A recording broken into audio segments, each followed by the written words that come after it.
आवश्यकता है। मैं आप लोगों के माध्यम से, इस सदन के माध्यम से ये आप लोगों से आग्रह करता हूं कि चिकित्सा महाविद्यालय की स्थापना हो, वहां भी भवन निर्माण से स्वास्थ्य सेवाओं में सुधार नहीं होगा महोदय। डॉक्टरों के पदस्थापन से, व्यवस्था में कड़ाई से, अभी कुछ दिनों पहले हम लोग बैठे हुए थे, बात हुई थी, सिविल सर्जन वहां उपस्थित थे। मैं समझता हूं कि इतनी सारी महिला चिकित्सकों के बावजूद भी मैं समझता हूं कि महिलाओं का ऑपरेशन जो होता है, गायनिक ऑपरेशन होता है, वो सरकारी अस्पतालों में नहीं संभव हो पाता है। तो कहीं ना कहीं व्यवस्था में भी ढिलाई है, और उस व्यवस्था के लिए जिम्मेदार या तो वहां के सिविल सर्जन होते हैं और नहीं तो वहां के सदर अस्पताल के जो निरीक्षक होते हैं वो होते हैं। तो व्यवस्था में कहीं ना कहीं भी चूक हो रही है, उन पर भी ध्यान देने की आवश्यकता है। निश्चित रूप से राज्य सरकार ने कोरोना में बहुत उपलब्धि हासिल की है। ऑक्सीजन का कहीं भी हम लोगों के क्षेत्र से तो ऑक्सीजन कैमूर तक, भभुआ तक, जहानाबाद तक गया है। तो निश्चित रूप से, लेकिन ये भी एक विषय है कि हर जगह जब ये प्लांट लग जाएंगे तो उस ऑक्सीजन जनरेशन का आखिर करेंगे हम, इतने ऑक्सीजन जो जनरेट होगा उसका हम करेंगे क्या? क्या उसके लिए कोई अलग से व्यवस्था की गई है कि उसको हम कैसे उसका खपत करेंगे? क्योंकि जो वर्तमान परिस्थिति है, तो ये परिस्थिति तो उस समय जनरेट हुई जब कोरोना पीक पे था, और हम लोगों को ये मालूम नहीं था कि ये फिर आएगा, बृहत रूप से आएगा, कि उसकी इंटेंसिटी कम होगी, ये हम लोगों को पता नहीं है। लेकिन अभी तो जो थर्ड वेव का जो हम लोगों को लग रहा है इंटेंसिटी कम है, तो वो जनरेशन होगा तो उसका हम लोग कहां यूज करेंगे, इस पर भी फोकस होना चाहिए। शिक्षा की बात है महोदय, दूसरा सूत्र है इसमें। मैं समझता हूं कि इसमें ये एक अच्छी पहल है कि माध्यमिक विद्यालय विहीन पंचायतों में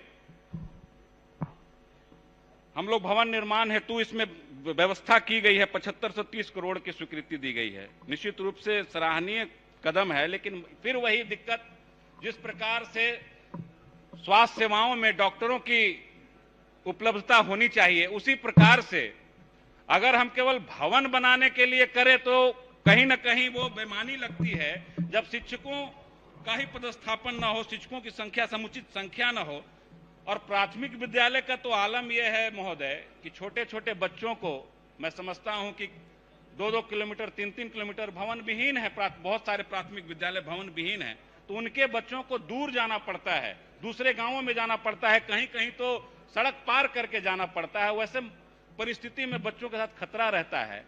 तो एक तरफ तो हम प्राथमिक विद्यालयों के ही भवन का निर्माण नहीं करा पा रहे हैं, हम बात कर रहे हैं माध्यमिक विद्यालयों की। जब बच्चा प्राथमिक विद्यालय की शिक्षा ही ठीक से ग्रहण नहीं करेगा तो आगे की शिक्षा का क्या मतलब रह जाता है? टेक्नोलॉजी का इस्तेमाल निश्चित रूप से होना चाहिए, टीचर्स की ट्रेनिंग पे फोकस होना चाहिए। इन सब विषयों पर हम लोग बहुत सारे स्मार्ट क्लासेस ये लगाए गए हैं। मैं समझता हूं कई स्मार्ट क्लासेस के उद्घाटन में भी हम लोग गए हैं। लेकिन आज की परिस्थिति देखिएगा महोदय तो मालूम चलेगा कि कहीं से चोरी हो गई स्मार्ट क्लासेस, बैटरी नहीं है तो कहीं कुछ हो गया। तो उसकी भी व्यवस्था हम लोगों को पूर्ण करवानी पड़ेगी। और कोरोना के इस काल में टेक्नोलॉजी की जो संभावनाएं बढ़ी हैं, ऑनलाइन क्लासेस का प्रचलन बढ़ा है, तो उस टेक्नोलॉजी के माध्यम से हम लोग शिक्षा की व्यवस्था और बृहत पैमाने पे, मैं कह रहा हूं, कोशिश तो की गई है लेकिन उसको और बृहत पैमाने पर ले जाने की आवश्यकता है। इसलिए उस ओर भी सरकार का ख्याल जाना चाहिए। जहां तक बजट की बात है, मैं समझता हूं कि टेक्नोलॉजी पर भी खर्च होनी चाहिए इस बजट से। तीसरा सूत्र उद्योग से संबंधित है महोदय। निश्चित रूप से मैं समझता हूं कि राज्य सरकार फोकस तो कर रही है, लेकिन उसका फलाफल अभी तक निकल कर सामने नहीं आया है महोदय। सबसे बड़ी तो दिक्कत यहां पर है कि राज्य सरकार के पास अपना कोई लैंड बैंक नहीं है जिस पर उद्योग धंधे स्थापित किए जा सकें। तो उस पर फोकस होना चाहिए। राज्य सरकार जो भी उद्यमी है, जो उद्योग धंधे लगाना चाहते हो, उनको रियायत दर पर जमीन मुहैया कराए, ताकि उद्यमियों को या वैसे इंडस्ट्रियलिस्ट जो आना चाहते हैं बिहार, पहले तो वो आना नहीं चाहते, और अगर आना भी चाहते हैं तो भ्रष्टाचार और ये जमीन के अनुपलब्धता के कारण बोरिया बिस्तरा समेट के चले जाते हैं वापस। तो ये सबसे बड़ा जो विषय है वो जमीन का है। भ्रष्टाचार तो निश्चित रूप से इसमें इतना ज्यादा है कि जो लोग धंधा पानी आते हैं यहां पर स्थापित करने के लिए, घूम के पदाधिकारियों की उदासीनता के कारण लौट के चले जाते हैं। तो कहीं ना कहीं ये सबसे बड़ा जो लैकुना है इस विभाग और उद्योग धंधे स्थापित करने में, तो सबसे बड़ा जो लैकुना है वो जमीन का हमारे यहाँ। आप जमीन का लैंड बैंक उपलब्ध कराइए और उद्यमियों को उचित दर पर जमीन उपलब्ध कराइए। अच्छा, इसमें जो डाटा दिया गया है महोदय, मैं समझता हूं कि 800 करोड़ दिया गया, 15,986 नए उद्यमियों को के द्वारा 800 करोड़ रुपए निवेश किया गया है। अच्छा, दूसरा डाटा यह है कि 4,000 महिला उद्यमियों को प्रोत्साहित किया गया, 4,000 अत्यंत पिछड़ी जाति के उद्यमियों को प्रोत्साहित किया गया, और उसके बाद दिया जाता है 3,999 जो है अनुसूचित जाति के उद्यमियों को प्रोत्साहित किया गया। ये डाटा 4,000 और 3,999 के बीच में ही रह जा रहा है महोदय। मैं समझता हूं कि कहीं ना कहीं ये खाना पूरी की गई है। 4,000 ये एक्यूरेट डाटा, चाहे वो महिला उद्यमी की बात हो, चाहे वो अत्यंत पिछड़ी जाति की उद्यमियों की बात हो, चाहे वो फिर आपका ST/SC उद्यमी की बात हो। 3,999 से 4,000, ये तो मतलब लग रहा है कि जैसे लिख दिया गया है। कहीं ना कहीं इसमें प्राधिकारियों की उदासीनता होती है। चौथा जो सूत्र महोदय आपके इसमें आया है, कृषि और कृषि से संबंधित क्षेत्रों का, निश्चित रूप से इसको मैं जो पढ़ रहा हूं इसमें मेंशन किया गया है कि अतिरिक्त रोजगार के लिए किसी उत्पाद को अंतरराज्यीय एवं अंतरराष्ट्रीय बाजार की व्यवस्था की बात की गई है इस बजट में। मैं तो समझता हूं कि कृषकों को अपने ही क्षेत्र में अगर उनका उत्पादन बिक जाए तो बहुत बड़ी बात होगी। हम अंतरराज्यीय और अंतरराष्ट्रीय उत्पादन को बेचने की बात कर रहे हैं, कहीं से भी मैं समझता हूं कि उचित प्रतीत नहीं होता है। आज जो किसान अपना धान उत्पादन कर रहा है वो भी उससे उचित दर पर, MSP पर नहीं लिया जा रहा है। टैक्स के जो सहकारी जो समितियां हैं उनका लक्ष्य निर्धारित किया गया है और उसमें इतना ज्यादा भ्रष्टाचार व्याप्त है कि जो सरकार द्वारा रेट तय की जाती है उससे 400-500 रुपया प्रति क्विंटल कम दिया जाता है। उस पर सरकार नहीं चेत रही है, तो किसानों को यह ख्वाब दिखा रही है कि आपका जो उत्पादन है वो अंतर्राष्ट्रीय बाजार में बिचवाने का काम करेंगे। कहीं से भी उचित प्रतीत नहीं होता है महोदय। खाद की समस्या से हम सभी लोग अवगत हुए हैं।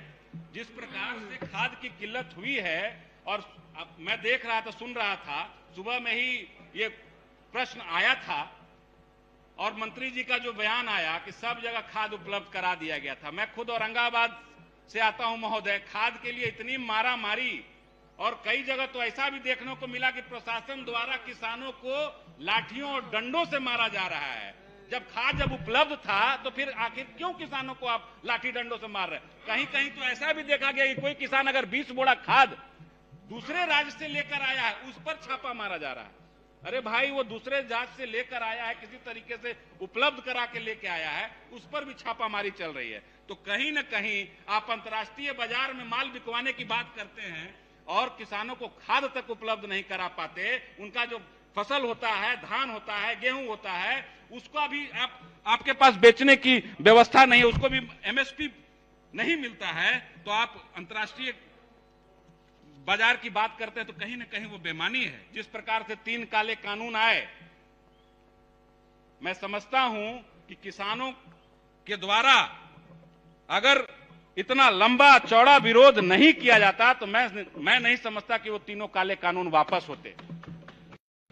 कल तक हमारे मित्रगण उसी काले कानून के बारे में प्रशंसा करते थक नहीं रहे थे, लेकिन आज जब वापस हो गया तो उनके बारे में जिक्र भी करना मुनासिब नहीं समझते। तो मैं ये समझता हूं कि ये सरकार कितनी किसानों के प्रति सजग है, वो इनकी मनोदशा का बयान करती है। हमारे यहां सिंचाई की व्यवस्था की बात करते हैं। किसान तो तब ना खेती करेगा जब सिंचाई की व्यवस्था होगी। हड़ियाही परियोजना हो कि उत्तर कोयल परियोजना हो, सभी परियोजनाएं लंबित थी और 2015 के चुनाव में जब मोदी जी गया आए थे मगध की धरती पर, तो उन्होंने ये ऐलान करके कहा था कि जब तक आप लोगों के खेतों में लाल पानी नहीं पहुंचा दूंगा तब तक मैं दोबारा आप लोगों से वोट मांगने नहीं आऊंगा। दोबारा आप क्या सर, 20 का भी चुनाव पार हो गया, 19 का भी पार हो गया और दोबारा भी आए, लेकिन आज तक किसानों को खेतों में लाल पानी नहीं आया। तो उस ओर भी ध्यान देना चाहिए।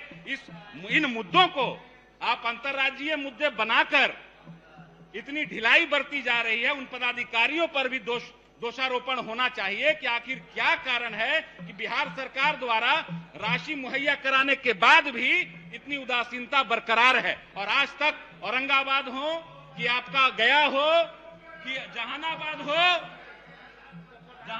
हो, अरे भाई साहब उस समय डबल इंजन की सरकार थी और झारखंड में भी आपकी सरकार थी, झारखंड में भी आपकी सरकार थी और उसके बावजूद भी लाल पानी औरंगाबाद के किसानों को या जहानाबाद के किसानों को या गया के किसानों को नहीं मिल पाया। आप खेती की सिंचाई की बात करते हैं तो कहां से होगा जब आपकी परियोजनाएं पूर्ण नहीं होगी। देखिए मुंह मत खुलवाइए। निश्चित रूप से भाई एनडीए का गठबंधन आप लोगों का बड़ा मजबूत है, लेकिन कल हमारे मित्र बोल रहे थे दारू के बारे में, दारू की बात कर रहे हैं क्या? वाह वाह वाह। तो निश्चित रूप से मैं कहना चाहता हूं गठबंधन तो जोरदार है, लेकिन गठबंधन के भी कुछ नियम होते हैं। गठबंधन के नियमों पर आप लोग, मैं समझता हूं कि सफल नहीं है। सरकार के मंत्री कुछ और बोलते हैं, राज्य सरकार के मुख्यमंत्री जी कुछ और बोलते हैं और दोनों का एक दूसरे की बातों से इत्तेफाक नहीं होता। तो कहीं ना कहीं ये कमी है, कहीं ना कहीं ये कमी है। एक इंजन आगे खींच रहा है, दूसरा इंजन पीछे खींच रहा है, तो कहीं ना कहीं ये इत्तेफाक आप लोग एक दूसरे से नहीं रख रहे हैं। तो इस पर इत्तेफाक रखिए। गठबंधन का मतलब विचारों का गठबंधन भी होता है। तो मुख्यमंत्री जी के विचारों से और जदयू के विचारों से इत्तेफाक रखिए। आप लोग इत्तेफाक नहीं रखना चाह रहे हैं, इत्तेफाक रखिए। समझिए जिस प्रकार से ये सब सारी बातें हो रही हैं, अभी बोलने दीजिए। महंगाई जिस प्रकार से बढ़ी है महोदय, महंगाई जिस प्रकार से बढ़ी है उसको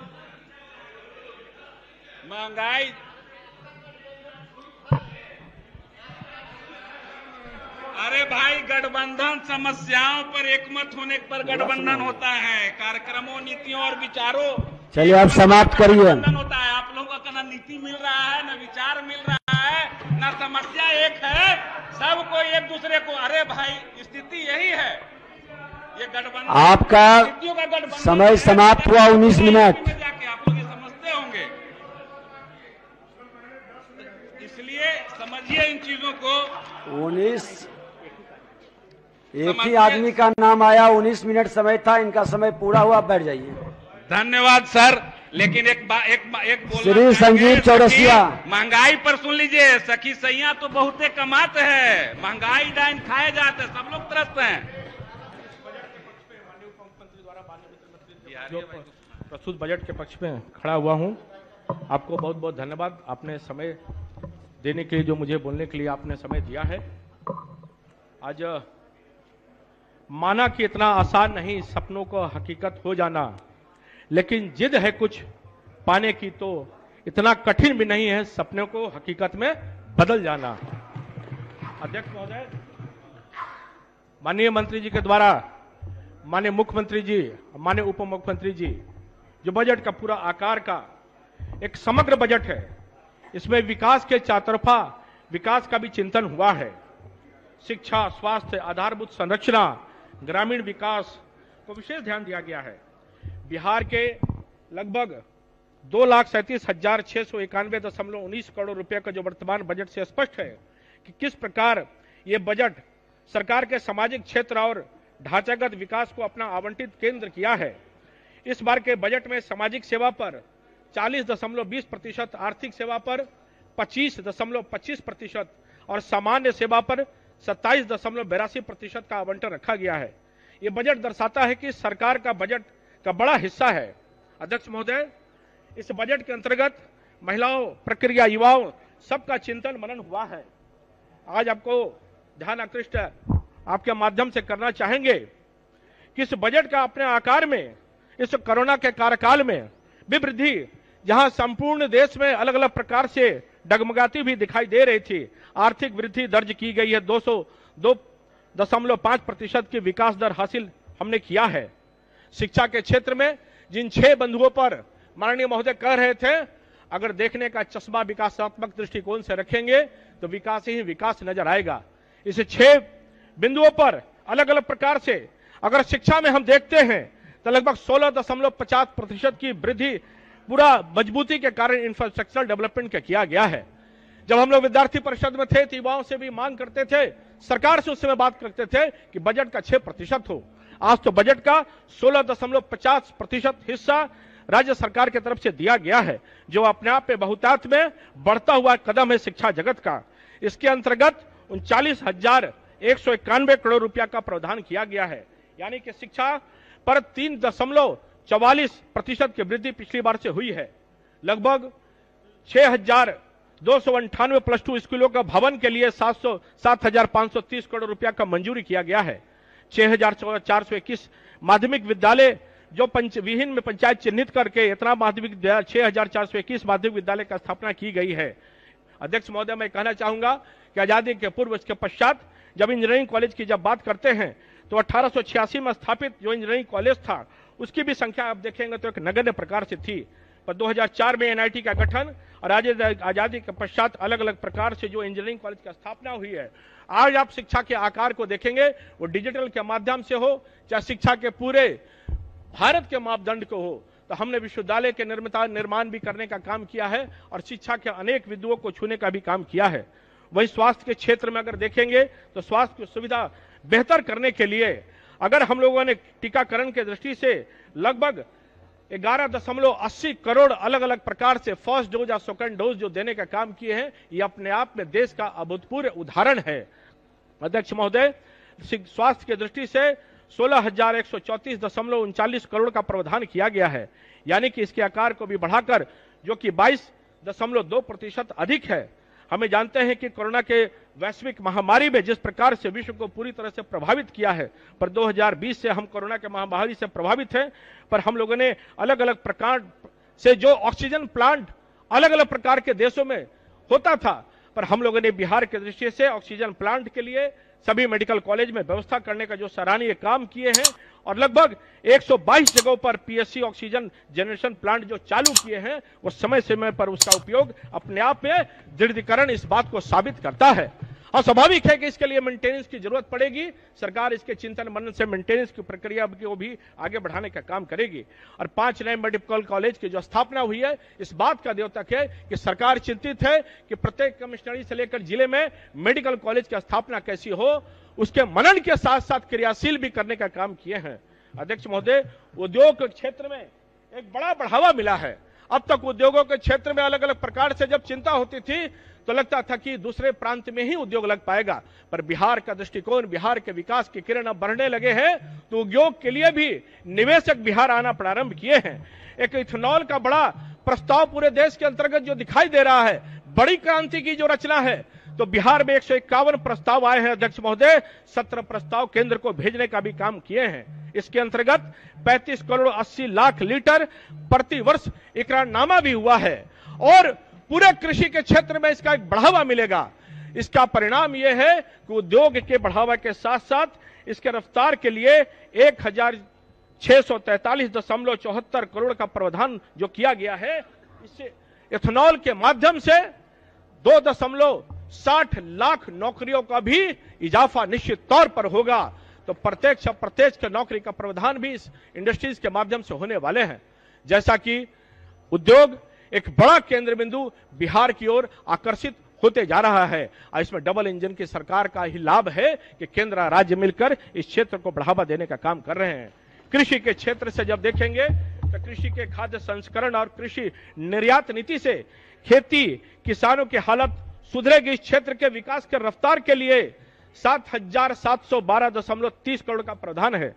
राज्य सरकार द्वारा कृषि के सर्वांगीण विकास के लिए कृषि रोड मैप जो जारी किए हैं, उससे अनेक प्रकार के लाभ, क्योंकि विगत वर्षों में जो कोरोना महामारी के कारण अर्थव्यवस्था प्रभावित हुआ था, फिर भी हमने 2021 में कृषि विकास दर को 3.7% जो था वो राज्य को किसान समर्थक नीतियों एवं हमारे किसान भाइयों के अथक परिश्रम का प्रतिफल है। अध्यक्ष महोदय, आपको संज्ञान में होगा, लोगों के जीवन हरियाली मिशन के तहत प्रोत्साहित तालाबों का रखरखाव हेतु अब तक 150 तालाब जीविका संपोषित ग्राम संगठन को प्रदान किया गया था। इसके प्रकार से भी हम अलग अलग प्रकार से बढ़ने का काम कर रहे हैं। अध्यक्ष महोदय, इंफ्रास्ट्रक्चर के डेवलपमेंट के लिए गांवों को विकास की ओर फोकस किया गया है। शहर के विकास तो हुए ही हैं, पर उसके ग्रामीण को विश्व स्तरीय सुविधा एवं ग्रामीण अर्थव्यवस्था को मजबूत करने के लिए 19,739.64 करोड़ का प्रावधान किया गया है। गांव में रहने वाले लोगों को सड़क, पानी, शिक्षा, स्वास्थ्य समेत अनेक सभी तरह की सुविधाएं देने के लिए बजट में जो ध्यान रखा गया है, यह उल्लेखनीय कदम है। अध्यक्ष महोदय, कल्याण की दृष्टि से सबसे बड़ा उत्थान की जहां आवश्यकता है, पिछड़ा, अति पिछड़ा, सामाजिक उत्थान के लिए, SC, ST सबके लिए, तो सबके साथ और वंचितों के विकास के लिए मुख्य धारा में लाने के लिए इस क्षेत्र में सरकार ने 12,375.7 करोड़ रुपए की मंजूरी की है। SC, ST, पिछड़ों, अति पिछड़ा, महिला, बच्चों के अलावा दिव्यांग एवं वृद्धि के लिए भी एक बड़ी योजना को सकारात्मक पहलू किया गया है और अलग अलग प्रकार से छात्रावासों के निर्माण के लिए भी कर्पूरी ठाकुर छात्रावास अलग अलग प्रकार से जो हुए हैं, उसका बड़ा लाभ अपने प्रकार से मिलने का हो रहा है। अध्यक्ष महोदय, 7 निश्चय के तहत जो सरकार ने पार्ट 2 एक बड़ा हिस्सा को लेकर बढ़ने का जो कदम हुआ है, पिछली बार से इस बार भी 5,000 करोड़ का जो आवंटन हुआ है, सबसे बड़ा बल अलग अलग प्रकार से देने का काम हुआ है। युवा शक्ति बिहार की प्रगति, बिहार में युवाओं को उच्च शिक्षा के लिए स्टूडेंट क्रेडिट कार्ड, युवाओं के रोजगार ढूंढने की मदद करने के लिए स्वयं सहायता भत्ता योजना, युवाओं को कंप्यूटर संवाद कौशल एवं व्यवहार कौशल का प्रशिक्षण देने के लिए कुशल युवा जैसे कार्यक्रम को 2025 तक चलाया जाएगा, क्योंकि स्किल के माध्यम से युवा को हुनर, बिहार के युवाओं को हुनर देने का काम करेंगे तो बिहार कहीं भी जाकर अपने हुनर को रोजगार के रूप में परिवर्तित करने का काम करता है। यह बिहार का युवा है, बिहार का नौजवान है। अध्यक्ष महोदय, युवाओं के लिए कार्यक्रम चलाए गए हैं, कुल 1,153 करोड़ उपलब्ध हैं। आर्थिक युवाओं का बल बिहार स्टूडेंट क्रेडिट कार्ड के माध्यम से स्वीकृत ऋण 4,500 करोड़ के लगभग 1,17,923 कार्ड निर्गत हुए हैं और अब 700 करोड़ ऋण का प्रावधान देने का काम है करेंगे। कुशल युवा कार्यक्रम के तहत 225 करोड़ प्रावधान युवा शक्ति बिहार की प्रगति को हम आगे बढ़ाने का काम करेंगे। और सशक्त महिला, सक्षम महिला, यह बिहार सरकार की संकल्पना है कि पूरे देश में महिलाओं के सशक्तिकरण के लिए अनेक पहलुओं पर राजनीतिक हो, सामाजिक हो, आर्थिक हो, सभी चेतना को जागृत करते हुए जो आगे बढ़ाने का कार्यक्रम इस सरकार ने किया है, यह अपने आप में उल्लेखपूर्ण है। महिलाओं में उद्यमिता का बढ़ावा देने के लिए विशेष योजना, इसमें उनके द्वारा लगाए जा रहे उद्यमों में परियोजना लागत का 50% अधिकतम 5 लाख रुपए तक का अनुदान तथा अधिकतम 5 लाख रुपए तक का ब्याज मुक्त ऋण दिया जाएगा। सक्षम महिला, उच्चतर शिक्षा एवं उद्यमिता क्षेत्र में आधी आबादी को प्रोत्साहन के लिए कुल 900 करोड़ रुपया का प्रावधान है। अध्यक्ष महोदय, हर खेत को पानी, प्लांट सर्वे कराया जा रहा है, प्लॉट का भी सर्वे कराया जा रहा है ताकि सिंचाई की अधिकतम क्षमता और लक्ष्य का सही आकलन हो। इस योजना में नदियों को आपस में जोड़ने का भी काम हो रहा है। जो सबसे बड़ी सपना माननीय अटल बिहारी वाजपेयी के थी, उस योजना को साकारभूत संरचना माननीय प्रधानमंत्री जी के भी है, करने का काम बिहार के अंतर्गत हो रहा है। भविष्य में हर संभव माध्यम से हर खेत तक सिंचाई का पानी उपलब्ध कराया जाएगा। सरकार प्रत्येक खेत का पानी पहुंचाने के लिए प्रतिबद्ध। इस संबंध में 600 करोड़ रुपए किए जाएंगे। सर्वे पूरा हो चुका है। बिहार को समझना है तो नदियों को समझना जरूरी होगा, इसलिए सरकार ने प्राथमिकता के आधार पर इसे समझने की आवश्यकता को आगे बढ़ाने का काम किए हैं। स्वच्छता गांव, समृद्ध गांव, सभी गांव में सोलर स्ट्रीट लाइट लगाई जाएगी, इसके नियमित निगरानी होगी। गांव में ठोस एवं तरल अपशिष्ट प्रबंधन, चूंकि प्रबंधन के जो सबसे बड़े कचरा का प्रबंधन का काम जो गांवों में करने की भी योजना सरकार ने तय किया है, उसको हम स्वच्छता पूर्वक आगे बढ़ाने का काम करेंगे। प्रत्येक घर से ठोस कचरा लिया जाएगा तथा नालों के अंत में निकाले हुए गंदे जल का ट्रीटमेंट भी कराया जाएगा। सरकार का ध्यान गांवों पर है। इस मद में 847 करोड़ रुपए खर्च किए जाएंगे। शहरों की तरह कचरा प्रबंधन होना है, सोलर लाइट लगना है। स्वच्छ शहर, विकसित शहर। सभी शहरों में तरल अपशिष्ट प्रबंधन की व्यवस्था उपयुक्त तकनीक के माध्यम से किए जाएंगे। वृद्ध जनों के लिए आश्रय स्थल का निर्माण, अध्यक्ष महोदय, शासन निश्चय के तरफ एक बड़ा है। शहरी गरीबों के लिए बनाए प्राप्त भवन, सभी शहरों में विद्युत सौदागृह, और सबसे बड़ी रचना जो सरकार की योजना में है, कनेक्टिविटी और आसान होगा। आसपास के गांवों को जोड़ते हुए मुख्य पथ और प्रखंड, थाना, अनुमंडल, बाजार, अस्पताल, राज्य उच्च पथ एवं नेशनल हाईवे संपर्कता के लिए नई सड़कों का निर्माण कराया जाएगा। शहरी इलाकों में भी समस्या से मुक्ति पाने के लिए इसको आगे बढ़ाने का काम करेंगे। अध्यक्ष महोदय, सबके लिए स्वास्थ्य सुविधा प्राथमिकता को आधार पर बनाने का काम हम लोगों ने किया है। प्रत्येक 8 से 10 पंचायतों पर पशु अस्पताल की व्यवस्था की जाएगी। लोग कॉल सेंटर में फोन कर मोबाइल ऐप के माध्यम से सुविधाएं भी प्राप्त होगी। टेलीमेडिसिन के माध्यम से भी अलग अलग प्रकार के इसके निर्माण को आगे बढ़ाने का काम करेंगे। अध्यक्ष महोदय, जो सड़कों के निर्माण के लिए एक बड़ा संकल्पना जो बिहार में था कि 6 घंटा से हम लोग माने का संकल्पना पूरा किया है, अब तो और अब 4 घंटे के अंदर भी 4 से 5 घंटे के अंदर आने का काम अलग अलग प्रकार से जोड़ने का होगा। जेपी सेतु के बारे में पता है, 2 लेन के विकास को आगे बढ़ाने का काम कर रहे हैं। वीर कुंवर सिंह सेतु को भी 4 लेन, मुंगेर रेल सड़क के सेतु को 2 लेन तथा 7 नए पुलों का निर्माण प्रगति पर है, जिसका निकट भविष्य में पूर्ण होने की संभावना है। बिहार का यह बजट समग्र बजट है। इसके लिए हम लोगों ने जो मान के चला है वो सबसे बड़ा कदम को आगे बढ़ाने का काम करेंगे।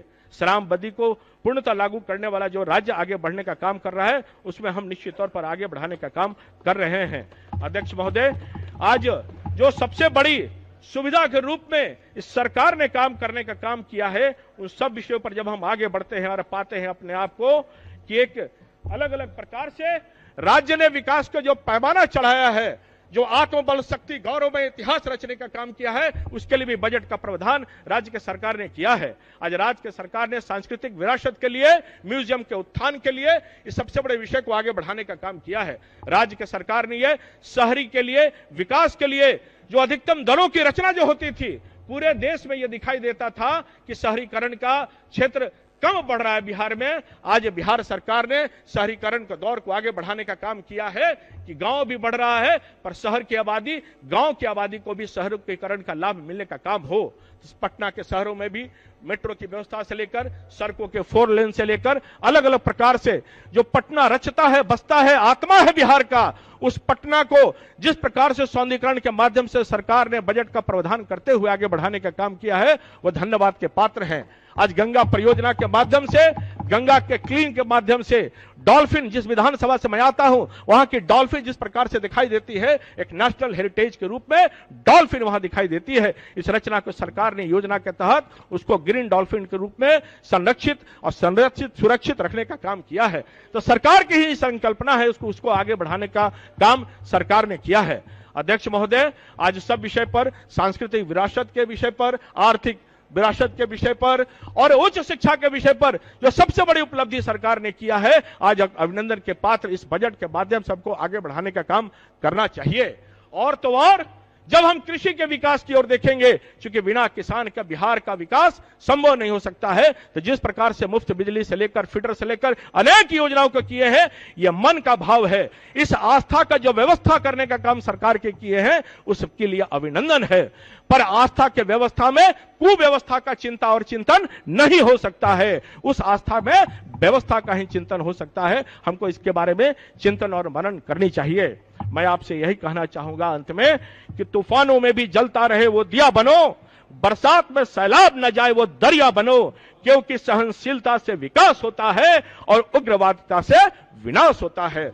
इसलिए सहनशील बने और विकास की अग्रिम कदम को हम बढ़ाते हुए आगे बढ़ने का काम करें, तो विकास का पैमाना इस पूरे राज्य में दिखाई देगा।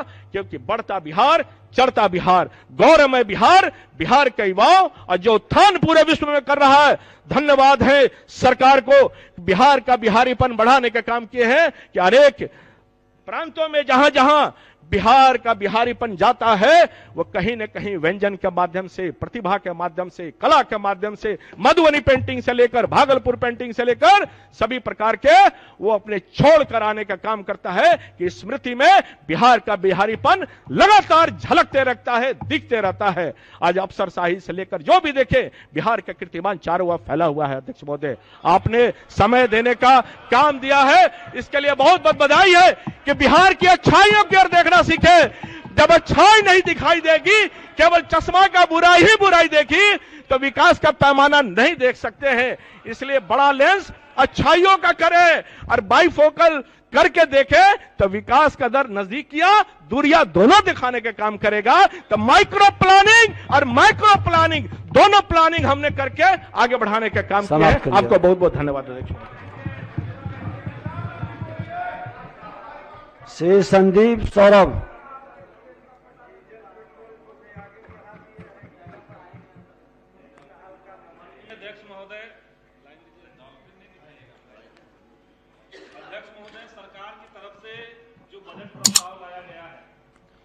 उसको देखने के बाद अदम गोंडवी की दो पंक्ति याद आती है कि तुम्हारे फाइलों में गांव का मौसम गुलाबी है, मगर ये आंकड़े झूठे हैं, ये दावा किताबी है। और जो फर्जीवाड़ा बजट प्रस्ताव में है उसके कुछ बिंदुओं की तरफ मैं इस सदन का ध्यान आकृष्ट कराना चाहता हूं। बजट में सरकार ने केंद्र से जो मिलने वाला टैक्स में शेयर है उसको दिखाया है 91,181 करोड़ रुपए।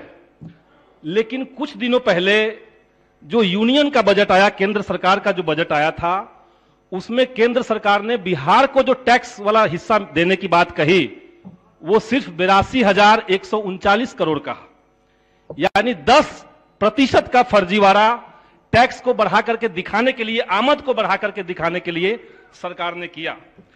इसी प्रकार से बिहार सरकार जो अपना टैक्स वसूलती है उसमें 18% का इजाफा दिखाया गया है लक्ष्य के रूप में, जो किसी भी अर्थशास्त्री से बात किया जाए तो यह संभव नहीं है।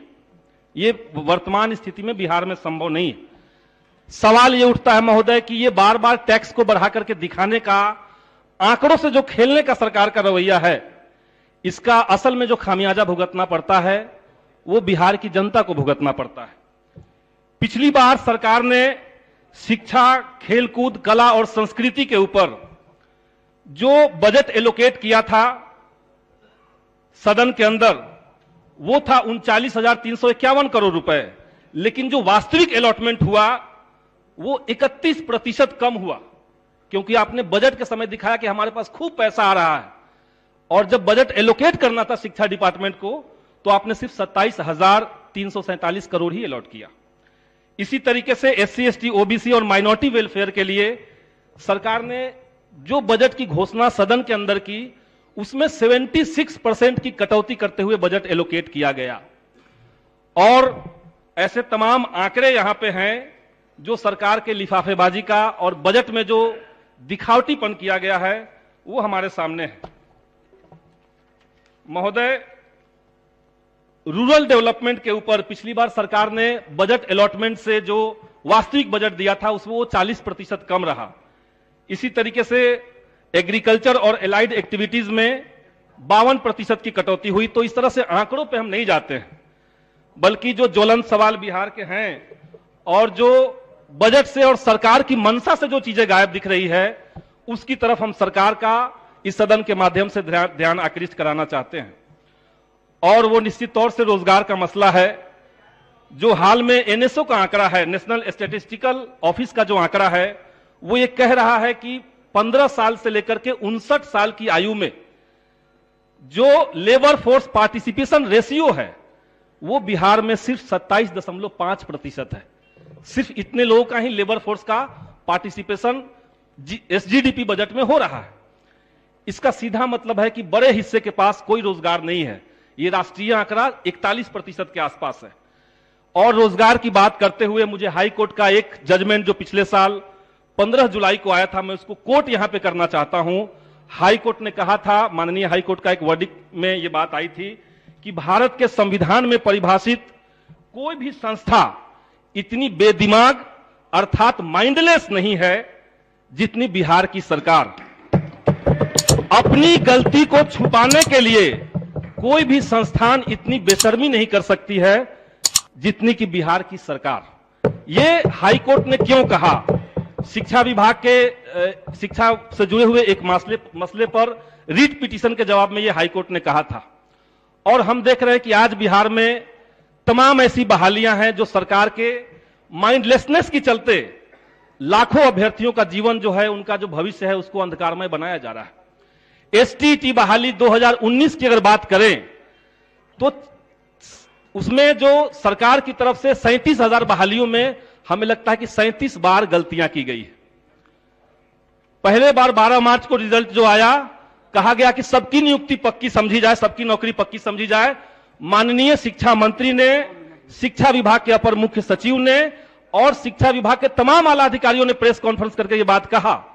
और अब हम देख रहे हैं कि शिक्षा विभाग में वो जो एसटीईटी का जो विज्ञप्ति था, उसकी धज्जियां उड़ाते हुए बार बार बयान बदले जा रहे हैं। महोदय, मुझे 2-3 बातें और कह लेनी का ही समय दिया गया है आपको। बीएसएससी इंटर स्तरीय बहाली में महोदय विज्ञप्ति के को न मानते हुए 2014 से पहले का एनसीएल मांगा जा रहा है। अनियोजित कार्यपालक सहायक जो हैं उनकी नियुक्ति नहीं हो रही है, जबकि हाईकोर्ट ने कहा कि उनको नियुक्ति किया जाए और उनका काम सिर्फ वही करें। उसके बावजूद सरकार जो है वो शिक्षकों से उनका काम ले रही है। सांख्यिकी स्वयंसेवक संघ का मामला है महोदय, जिसमें 2017 में उनके बच्चे जो थे, माननीय मुख्यमंत्री के एक कार्यक्रम में वो लोग आंदोलन कर रहे थे और मुख्यमंत्री महोदय ने कहा कि सांख्यिकी के बच्चे हो, झंडा नीचे करो नहीं तो सड़क पर ला देंगे। और आज तक उनको काम नहीं मिल रहा, उनको बाहर निकाला गया। 3 सेंटेंस महोदय, 3 सेंटेंस, 3 वाक्य सिर्फ मैं बोलूंगा महोदय, मैं सिर्फ 3 वाक्य बोल करके अपनी बात खत्म करूंगा। मैं सदन के माध्यम से सरकार से कहना चाहता हूं कि बिहार में एक पॉलिसी बने जिसमें हर बहाली के विज्ञप्ति में यह नियम बनाया जाए कि आपको विज्ञप्ति के अंदर विज्ञापन कब पूरा होगा उसका समय सीमा का उल्लेख हो। एक बात ये। दूसरी बात कि जो वर्तमान में बिहार के अंदर रोजगार की स्थिति है, जो बहालियों का संकट है, उसको दिखाते हुए आगे का रोडमैप सरकार का क्या होगा, इसके ऊपर एक श्वेत पत्र सरकार जारी करे कि वो कब तक उसको सॉर्ट आउट करेंगे। तीसरा मामला है महोदय कि युवाओं का जो संकट बिहार के अंदर दिख रहा है, जो सरकारी आंकड़ों से कहीं ज्यादा भयावह है, उसको सरकार लेकर के क्या सोचती है, उसे लेकर के मेरे ख्याल से एक अतिरिक्त सदन, विधानसभा का एक अतिरिक्त सत्र, जिसमें रोजगार और तमाम जो 22 तरह की बहालियां बिहार में पेंडिंग पड़ी हुई है विभाग और सरकार की मनमानेपन के चलते, उसको लेकर के एक अतिरिक्त सत्र हो, यह भी मैं सरकार के सामने महोदय कहना चाहता हूं। आप सबका बहुत बहुत धन्यवाद।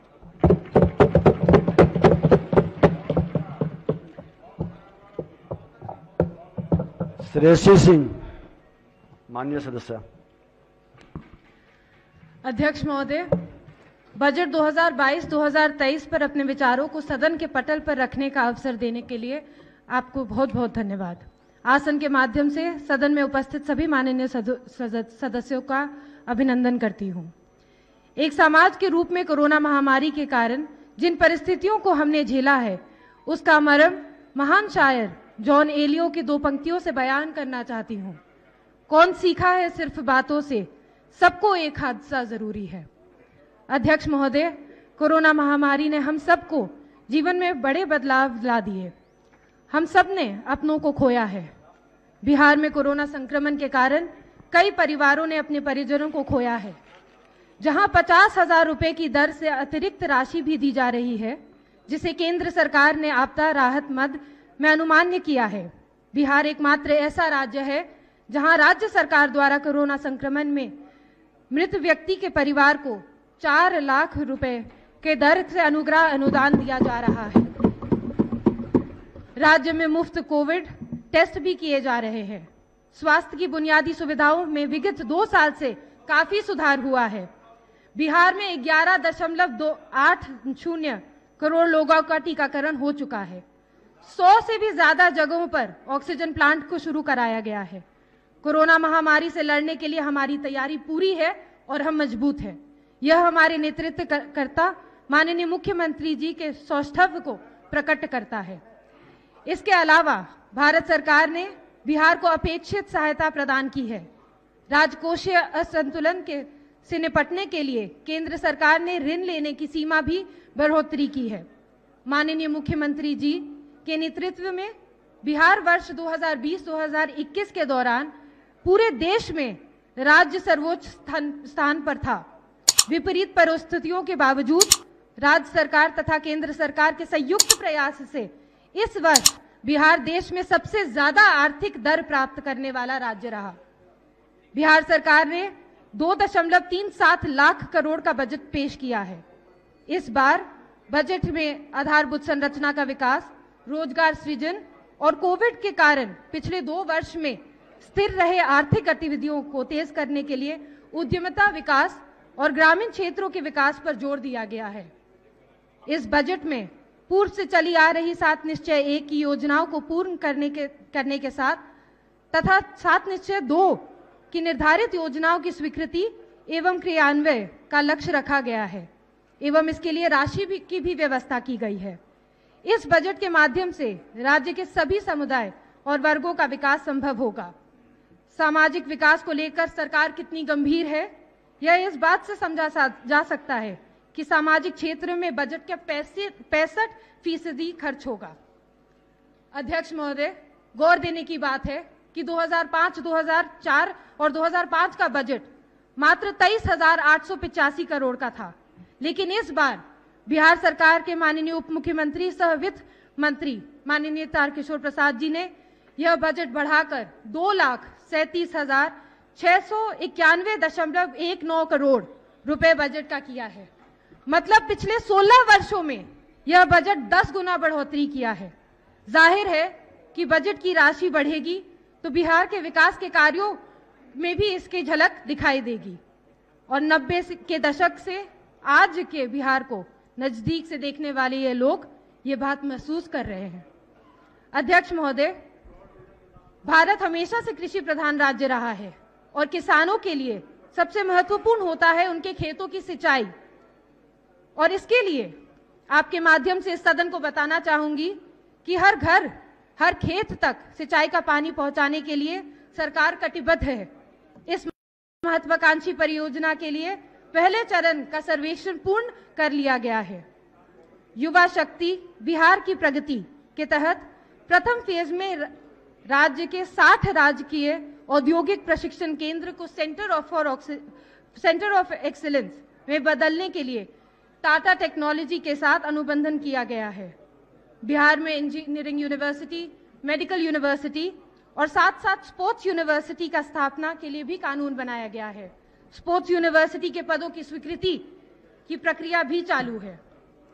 अध्यक्ष महोदय, युवा शक्ति को बल देते हुए वर्ष 2022-2023 में बिहार स्टूडेंट क्रेडिट कार्ड योजना अंतर्गत 700 करोड़ रुपए का प्रावधान किया गया। इसके अलावा मुख्यमंत्री निश्चय स्वयं सहायता भत्ता योजना के अंतर्गत अब तक कुल 657 करोड़ की राशि वितरित की गई है।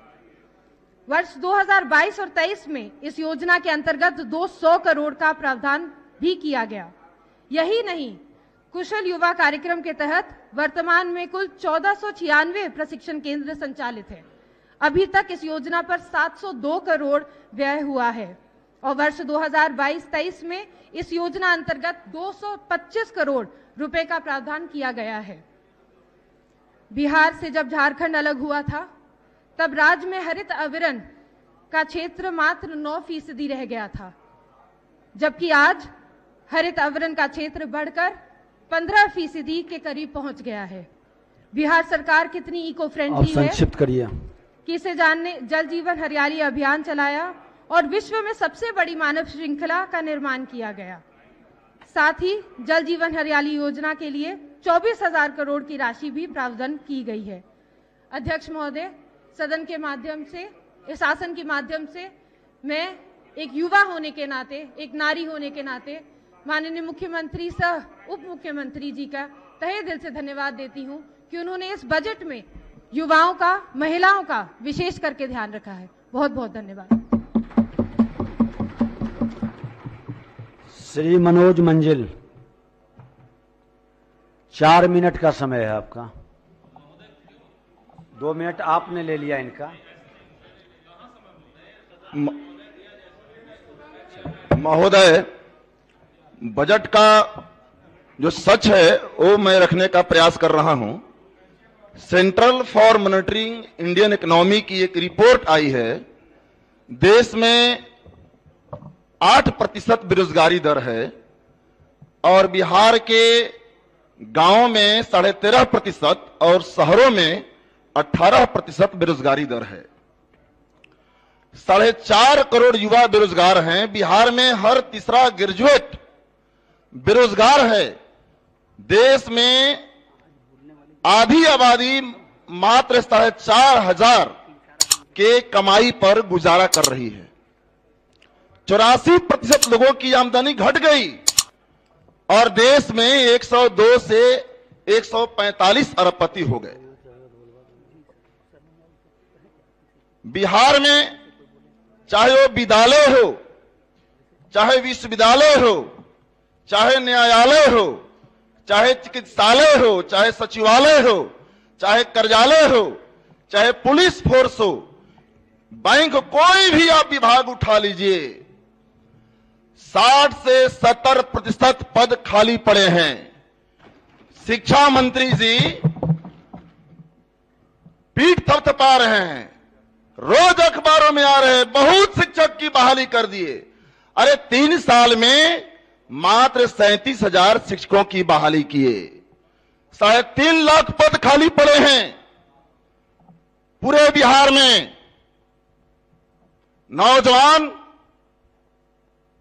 जवानी बर्बाद हो जा रही है नौजवानों की। ये सरकार जवानी खा रही है, नौजवानों के सपने मार रही है, उम्र बीत जा रहा है। अरे कौन लोग हैं जो रेलवे ट्रैक पर गए थे आंदोलन करने? ये वही बच्चे हैं, मजदूर किसानों के खून पसीनों, खेत खलिहानों के, गरीबों के संतान हैं, जो डॉक्टर इंजीनियर नहीं बन सकते, जो प्रोफेसर नहीं बन सकते, वकील, जज, एसपी, डीएम नहीं बन सकते। उन्हीं के बच्चे तो मास्टर बनना चाहते हैं, रेलवे में नौकरी करना चाहते हैं, पुलिस फोर्स में जाना चाहते हैं, अस्पतालों में नौकरी करना चाहते हैं, स्टाफ में। और सरकार बहाली नहीं कर रही है। केंद्र सरकार में पार्लियामेंट में रिपोर्ट आया, 8,72,243 पद खाली पड़े हैं। जब बहाली नहीं, सरकारी नौकरियां नहीं, भर्ती नहीं, तो आरक्षण कहां से? आरक्षण की हत्या हो रहा है बिहार और पूरे देश में। और इसलिए हम मांग करते हैं इस सरकार से कि यह नहीं चलेगा कि बिहार स्टाफ सिलेक्शन कमीशन का 2014 का बहाली 13,120 का अभी तक लटका के रखे हैं। जो बच्चा फॉर्म भरे थे, परीक्षा दिए थे, उनके बच्चे हो गए, उनकी शादियां नहीं हो रही है, ताने सुन रहे हैं मां बाप के, गांव जवार के।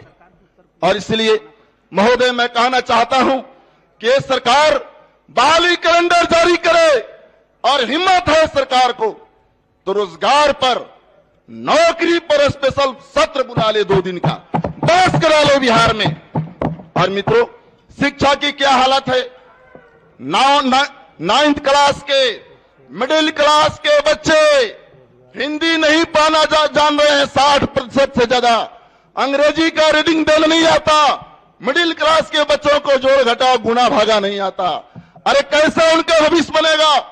स्कूलों में शौचालय कहां है आपके? गरीबों की बेटियां स्कूलों के पीछे जाती है। क्या उनका लाज नहीं? क्या उनका सम्मान नहीं? उनका तो लाज सम्मान है, इस सरकार का कोई लाज सम्मान नहीं है अध्यक्ष महोदय। और इसलिए अस्पतालों में चले जाइए, पीएमसीएच में, ओपीडी में 78 किस्म का दवाइयां के विरुद्ध मात्र 21 दवा है। आधी कमाई महंगाई में, आधी कमाई दवाई में, गरीब का खर्चा करी है बाल बच्चा के पढ़ाई में। कितनी है कमाई? और इसलिए आज बिहार नीति आयोग का रिपोर्ट देख लीजिए, 52% लोग गरीबी में जीवन जी रहे हैं। 27% महोदय स्कूली बच्चे शिक्षा नहीं पूरी कर पाते।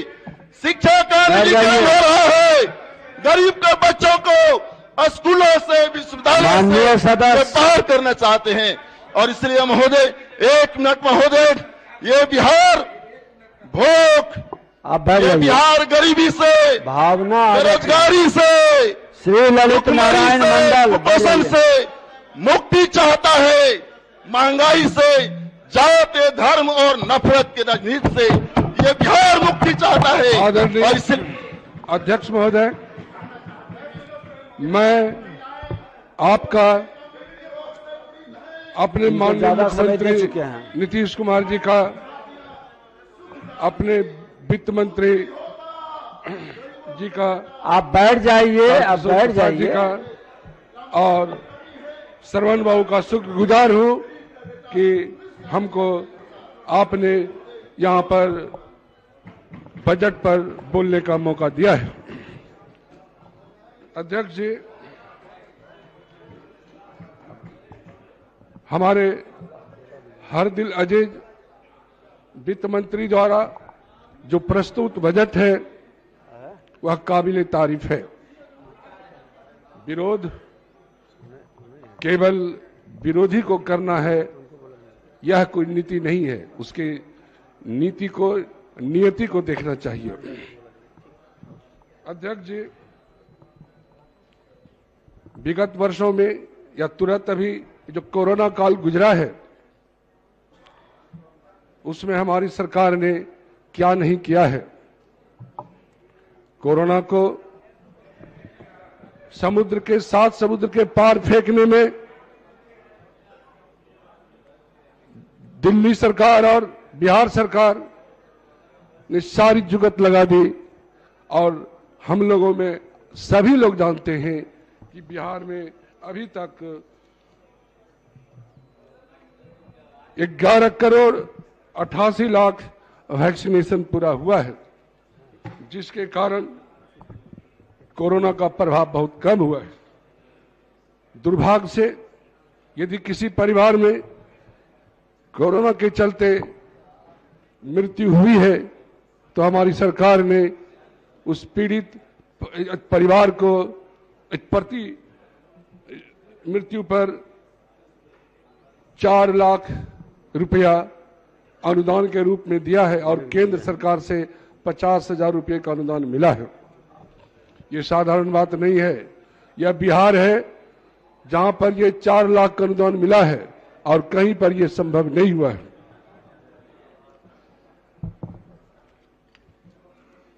अध्यक्ष जी, बिहार में शिक्षा के क्षेत्र में क्या नहीं हुआ है, क्या नहीं हुआ है। हम भी आप ही की तरह गांव से आए हैं, हम भी आप ही के तरह से गांव से आए हैं। सुना जाए, हम भी आप ही के तरह से गांव से पढ़कर आए हैं। पहले गांव के स्कूल की क्या स्थिति आप थी, शांति बनाए रखिए। उसको आप जानिए, और अभी गांव की स्थिति क्या है उसको आप समझिए। आसन की ओर अध्यक्ष देखिए। जी, अभी शांति। अभी शिक्षा की क्या स्थिति है उसको जानिए। जो हम प्रोफेसर हैं, गरीब का बेटा है और प्रोफेसर हैं, ये साधारण सी बात नहीं है। हमने पढ़ा है, हमने मेहनत किया है, बैठ जाइए। और तब हम प्रोफेसर बने हैं। उचित नहीं बीच बीच में उठना। कोई पैरवी नहीं हमको है। अध्यक्ष जी, आप बोलते रहिए, आसन की ओर देखिए। आप बैठे बैठे मत बोलिए। हमने कॉलेजों में देखा है कि जब से हमारी सरकार 15 साल से बनी है, कॉलेजों में क्या लड़के क्या लड़कियों की संख्या कितनी बढ़ी है उसने हमने अपने नजर से देखा है। और हमने बहुत सारी लड़कियों को अपने हाथ से कॉलेज में, जो मैट्रिक पास की है उसको 25,000 रुपया और जो इंटर पास की है उसको 50,000 रुपये का चेक अपने हाथ से हमने दिया है। ये बिहार में संभव है और दूसरे जगह संभव नहीं है। मित्रों, साथियों,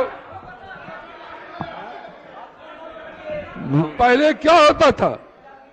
पहले शराब ये उचित नहीं। आपके भाषण में भी गौर से लोग सुना है। हम जो वित्तीय विशेष विकास का भी बताते सुनिए। हैं, हमने जो देखा है,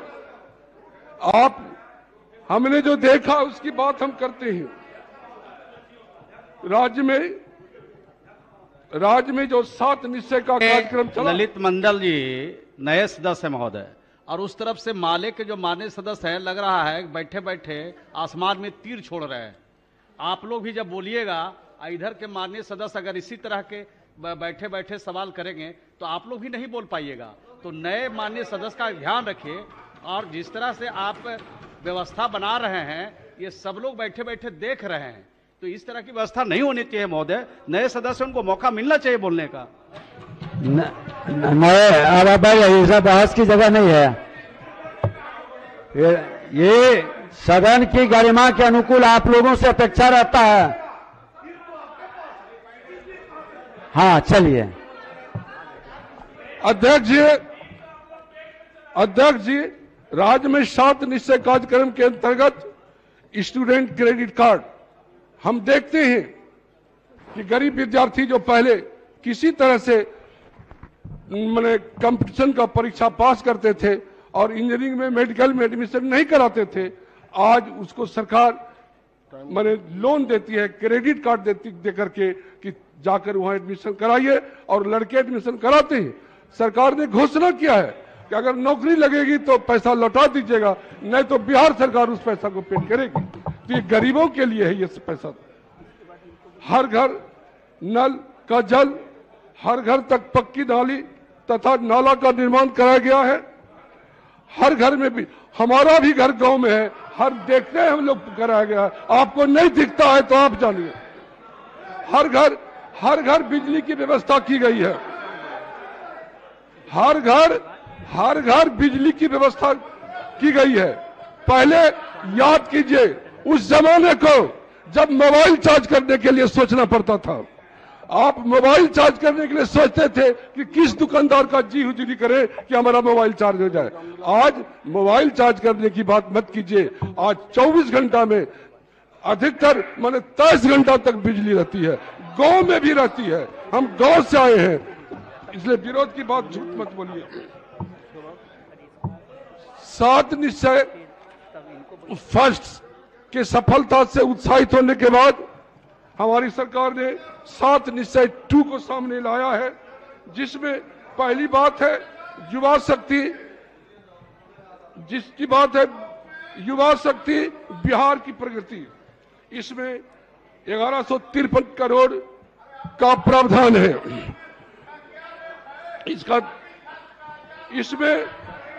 इसके तहत राज्य में अभियंत्रण विश्वविद्यालय, स्वास्थ्य विश्वविद्यालय और खेल विश्वविद्यालय के स्थापना का कानून बना है। विकसित बिहार की कल्पना इसी सरकार में हुई है। पहले क्या होता था हम लोग जानते हैं। सशक्त महिला, सक्षम महिला, इस योजना के तहत आज कार्य चालू है, और हमारे वित्त मंत्री ने इसके लिए 900 करोड़ का प्रावधान किया है। आप जाइए पंचायतों में, आप जाइए नगर निगम में देखने के लिए, आधी आबादी महिला वहां पर अध्यक्ष के आसन पर आज विराजमान है, और ये संभव अगर है तो इसी एनडीए के सरकार के चलते आधी आबादी आज शासन में है, जिसको कि आप लोग को वैल्यू नहीं देते थे। हर खेत तक सिंचाई का पानी के अंतर्गत सर्वेक्षण का कार्य पूरा हो गया है। इसके लिए हमारी सरकार ने, हमारे वित्त मंत्री ने 600 करोड़ का प्रावधान किया है। लगभग सर्वेक्षण ही नहीं पूरा हुआ है। हम तो देखते हैं अपने गांव में कि जहां जिस खेत पर बोरिंग हो गया है उस वहां पर बिजली भी पहुंचा दिया गया है, और उससे बिजली से, बोरिंग से पानी निकालकर हमारे गार्जियन खेती कर रहे हैं। इसलिए हर घर की बिजली की बात तो छोड़ दीजिए, हर खेत तक सिंचाई का पानी पहुंचा दिया गया है। स्वच्छ गांव, समृद्ध गांव के तहत सभी ग्रामीण वार्डों में सोलर स्ट्रीट लाइट लगाने का सर्वेक्षण पूरा हो गया है। इसके लिए 887 करोड़ रुपए का प्रावधान हुआ है। हम इसके लिए पंचायती राज मंत्री जी को बधाई देते हैं कि आपने हर गांव में जो स्ट्रीट लाइट लगाने की व्यवस्था की है। पहले क्या होता था, शहर अंधकार रहता था, आज तो गांव में लाइट की बात की जाती है। गांव की गलियां आप जाइए, और इसको लागू होने दीजिए। गांव की गलियां शहर की तरह चमकेगी। जब हर घर हर गली में स्ट्रीट लाइट लगेगा, सोलर स्ट्रीट लाइट लगेगा, तब आप इस बात को समझिएगा। समाप्त कीजिए। स्वच्छ शहर विकसित शहर के तहत हमारी सरकार ने, हमारे वित्त मंत्री महोदय ने इस पर 550 करोड़ रुपए का प्रावधान किया है। इसके तहत डोर टू डोर कचरा का उठाव होता है। हमारा घर सुल्तानगंज जैसे छोटे कस्बे में है।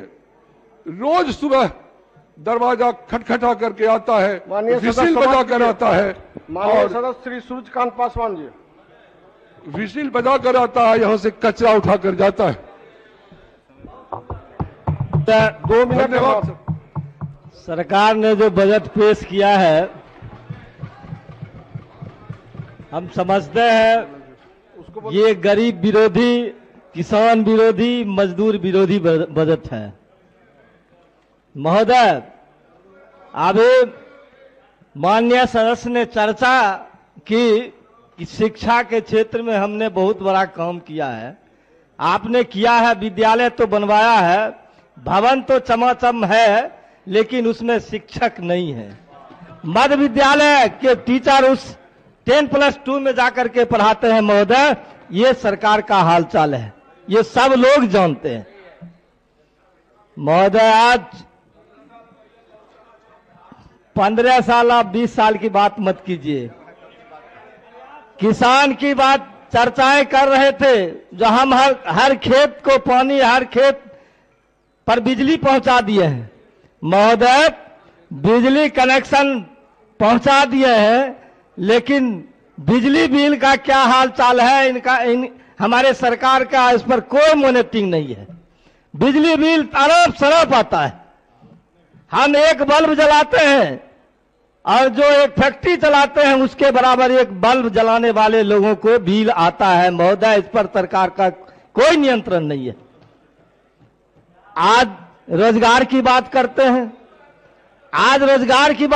हमारी सरकार, जो हमने रोजगार दिया, आज हमारे बिहार के विभिन्न गांवों से आज जाकर के रेलवे स्टेशन पर आप देखिए, जो हमारे मजदूर बोरा की तरह लद करके, चाहे वो सहरसा हो, चाहे वो बेगूसराय हो, खगड़िया हो, हसनपुर हो, यहां से लद करके दिल्ली, पंजाब, दूसरे राज्य पलायन करते हैं। महोदय, और ये सरकार रोजगार की बात करती है, बजट में इसकी चर्चा कतई नहीं है।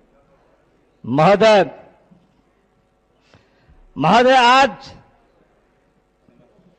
ये कोरोना महामारी की बात हो रही है। हमारे महोदय चर्चा कर रहे थे, कोरोना महामारी में हमारे आशा कर्मी, हमारी आंगनबाड़ी सेविका, हमारे तमाम लोगों ने जान जोखिम में डाल करके और हमारे पीड़ित को देखभाल करने का काम किया।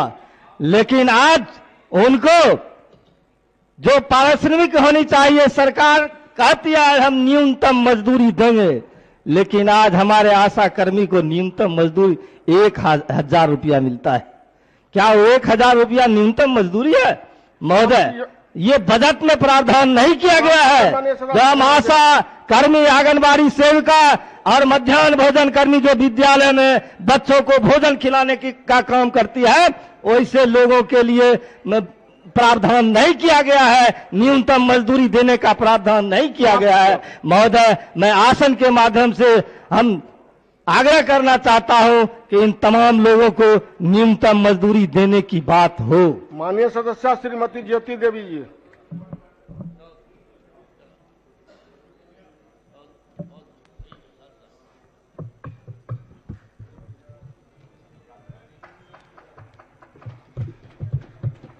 माननीय अध्यक्ष महोदय जी, मैं सभापति महोदय जी, मैं अपने नेता माननीय जीतन राम मांझी जी के हिंदुस्तानी आवाम मोर्चा के अध्यक्ष की अनुमति से मैं आज अपने राज्य के माननीय विकास पुरुष मुख्यमंत्री श्री नीतीश कुमार जी के कुशल नेतृत्व में बिहार का विकास के बारे में बोलने के लिए खड़ी हुई हूँ। मैं सरकार द्वारा वर्ष 2022-23 के लिए पेश बजट के समर्थन में बोलने के लिए खड़ी हुई हूँ। महोदय, सरकार द्वारा अगले वित्तीय वर्ष के लिए 2,37,691 करोड़ रुपए का जो बजट पेश किया, उसमें समाज के सभी वर्गों के कल्याण के लिए योजनाओं को लिया गया है। महोदय, हमारा राज्य शिक्षा के दृष्टि से बेहतर बने, इसलिए सरकार द्वारा इस बजट में सबसे अधिक 39,191 करोड़ से भी ज़्यादा की राशि आवंटित की गई है। महोदय, सरकार के प्रयास के कारण समाज के वंचित दलित वर्ग के बच्चों में शिक्षा के प्रति रुचि बढ़ी है। वर्ष 2012-13 में 2019-20 के बीच अनुसूचित जाति के बच्चों के नामांकन में 33.4% की वृद्धि हुई है, जबकि अनुसूचित जनजाति के बच्चों के नामांकन में 50.5% की वृद्धि हुई है। महोदय, हमने पिछले 2 वर्षों में कोरोना त्रासदी को देखा है। बिहार सरकार द्वारा कोरोना संकट में भी स्वास्थ्य सेवाओं को कमजोर नहीं होने दिया। इसी को देखते हुए अगले वित्तीय वर्ष में शिक्षा के बाद स्वास्थ्य सेवाओं के लिए ज़्यादा राशि दी गई है। यह राशि 16,134 करोड़ है। सरकार राज्य में शहरों के साथ साथ गांवों में भी बेहतर स्वास्थ्य सुविधा मिले, इसका सरकार ने पूरा ध्यान रखा है। सरकार ने सभी 38 जिलों में शिशु केयर यूनिट तथा 30 जिला अस्पतालों में 10-10 बेड का ICU का निर्माण, 122 स्थानों पर सामुदायिक स्वास्थ्य केंद्र के निर्माण के लिए बजट में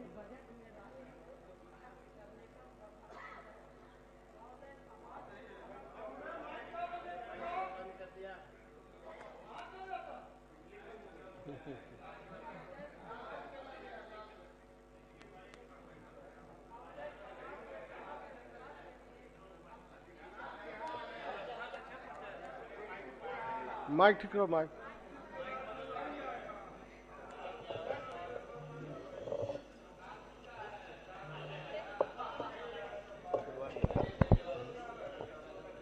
महोदय, समाज के समग्र विकास के लिए अनुसूचित जाति और जनजाति का कल्याण आवश्यक है। बाबा साहेब भीमराव अंबेडकर ने समाज के वंचित वर्ग के उत्थान के लिए भारत के संविधान में पर्याप्त व्यवस्था की है। महात्मा गांधी भी कहते थे, सर्वजन हिताय सर्वजन सुखाय। इसी को ध्यान में रखकर माननीय मुख्यमंत्री महोदय ने वर्ष 2007 में ही एक अलग विभाग का गठन किया और इस समाज के लिए मुख्यमंत्री अनुसूचित जनजाति मेधावृत्ति योजना, मुसेर एवं भूया समुदाय के बच्चों के लिए छात्रवृत्ति योजना, आवासीय विद्यालय योजना चलाई। दशरथ मांझी कौशल विकास योजना और विकास मित्रों की बहाली हमारे मुख्यमंत्री जी के दलित के उत्थान के सोच का नतीजा है। अभी राज्य में 9,000 विकास मित्र कार्यरत हैं। महिलाओं के विकास के लिए महिला विकास निगम का गठन सरकार द्वारा किया गया है। महोदय, अगर सरकार सभी कल्याणकारी योजनाओं की बात करूंगी तो समय कम पड़ जाएगा। विकास की इतनी लंबी लाइन है जो सुनाते सुनाते भी थक जाएंगे।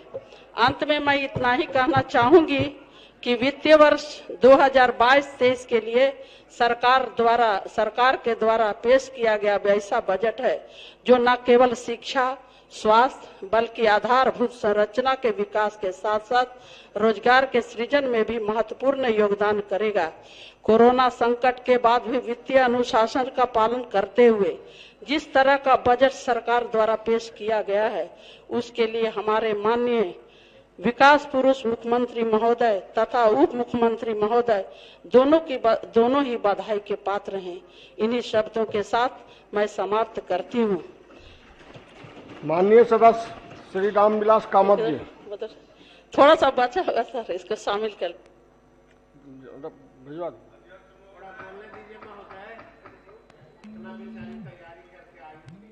माननीय अध्यक्ष महोदय, वर्ष 2022-23 के सामान्य बजट के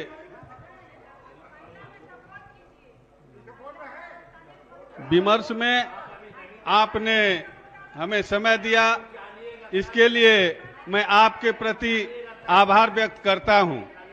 मैं इस सदन के नेता आदरणीय मुख्यमंत्री नीतीश कुमार जी के प्रति भी आभार व्यक्त करता हूं, जिनके सौजन्य से आज हम यहां तक पहुंच पाए हैं। मैं इस सदन के प्रति भी आभार व्यक्त करना चाहता कि आज इस महत्वपूर्ण मुद्दे पर विमर्श के लिए मुझे मौका मिला है। अध्यक्ष महोदय, यह जो बजट प्रस्तुत किया गया है, माननीय मुख्यमंत्री जी के नेतृत्व में हमारे वित्त मंत्री जी जो बजट पेश किए हैं, यह बजट बिहार के विकास के लिए निश्चित रूप से मील का पत्थर साबित होने वाला है।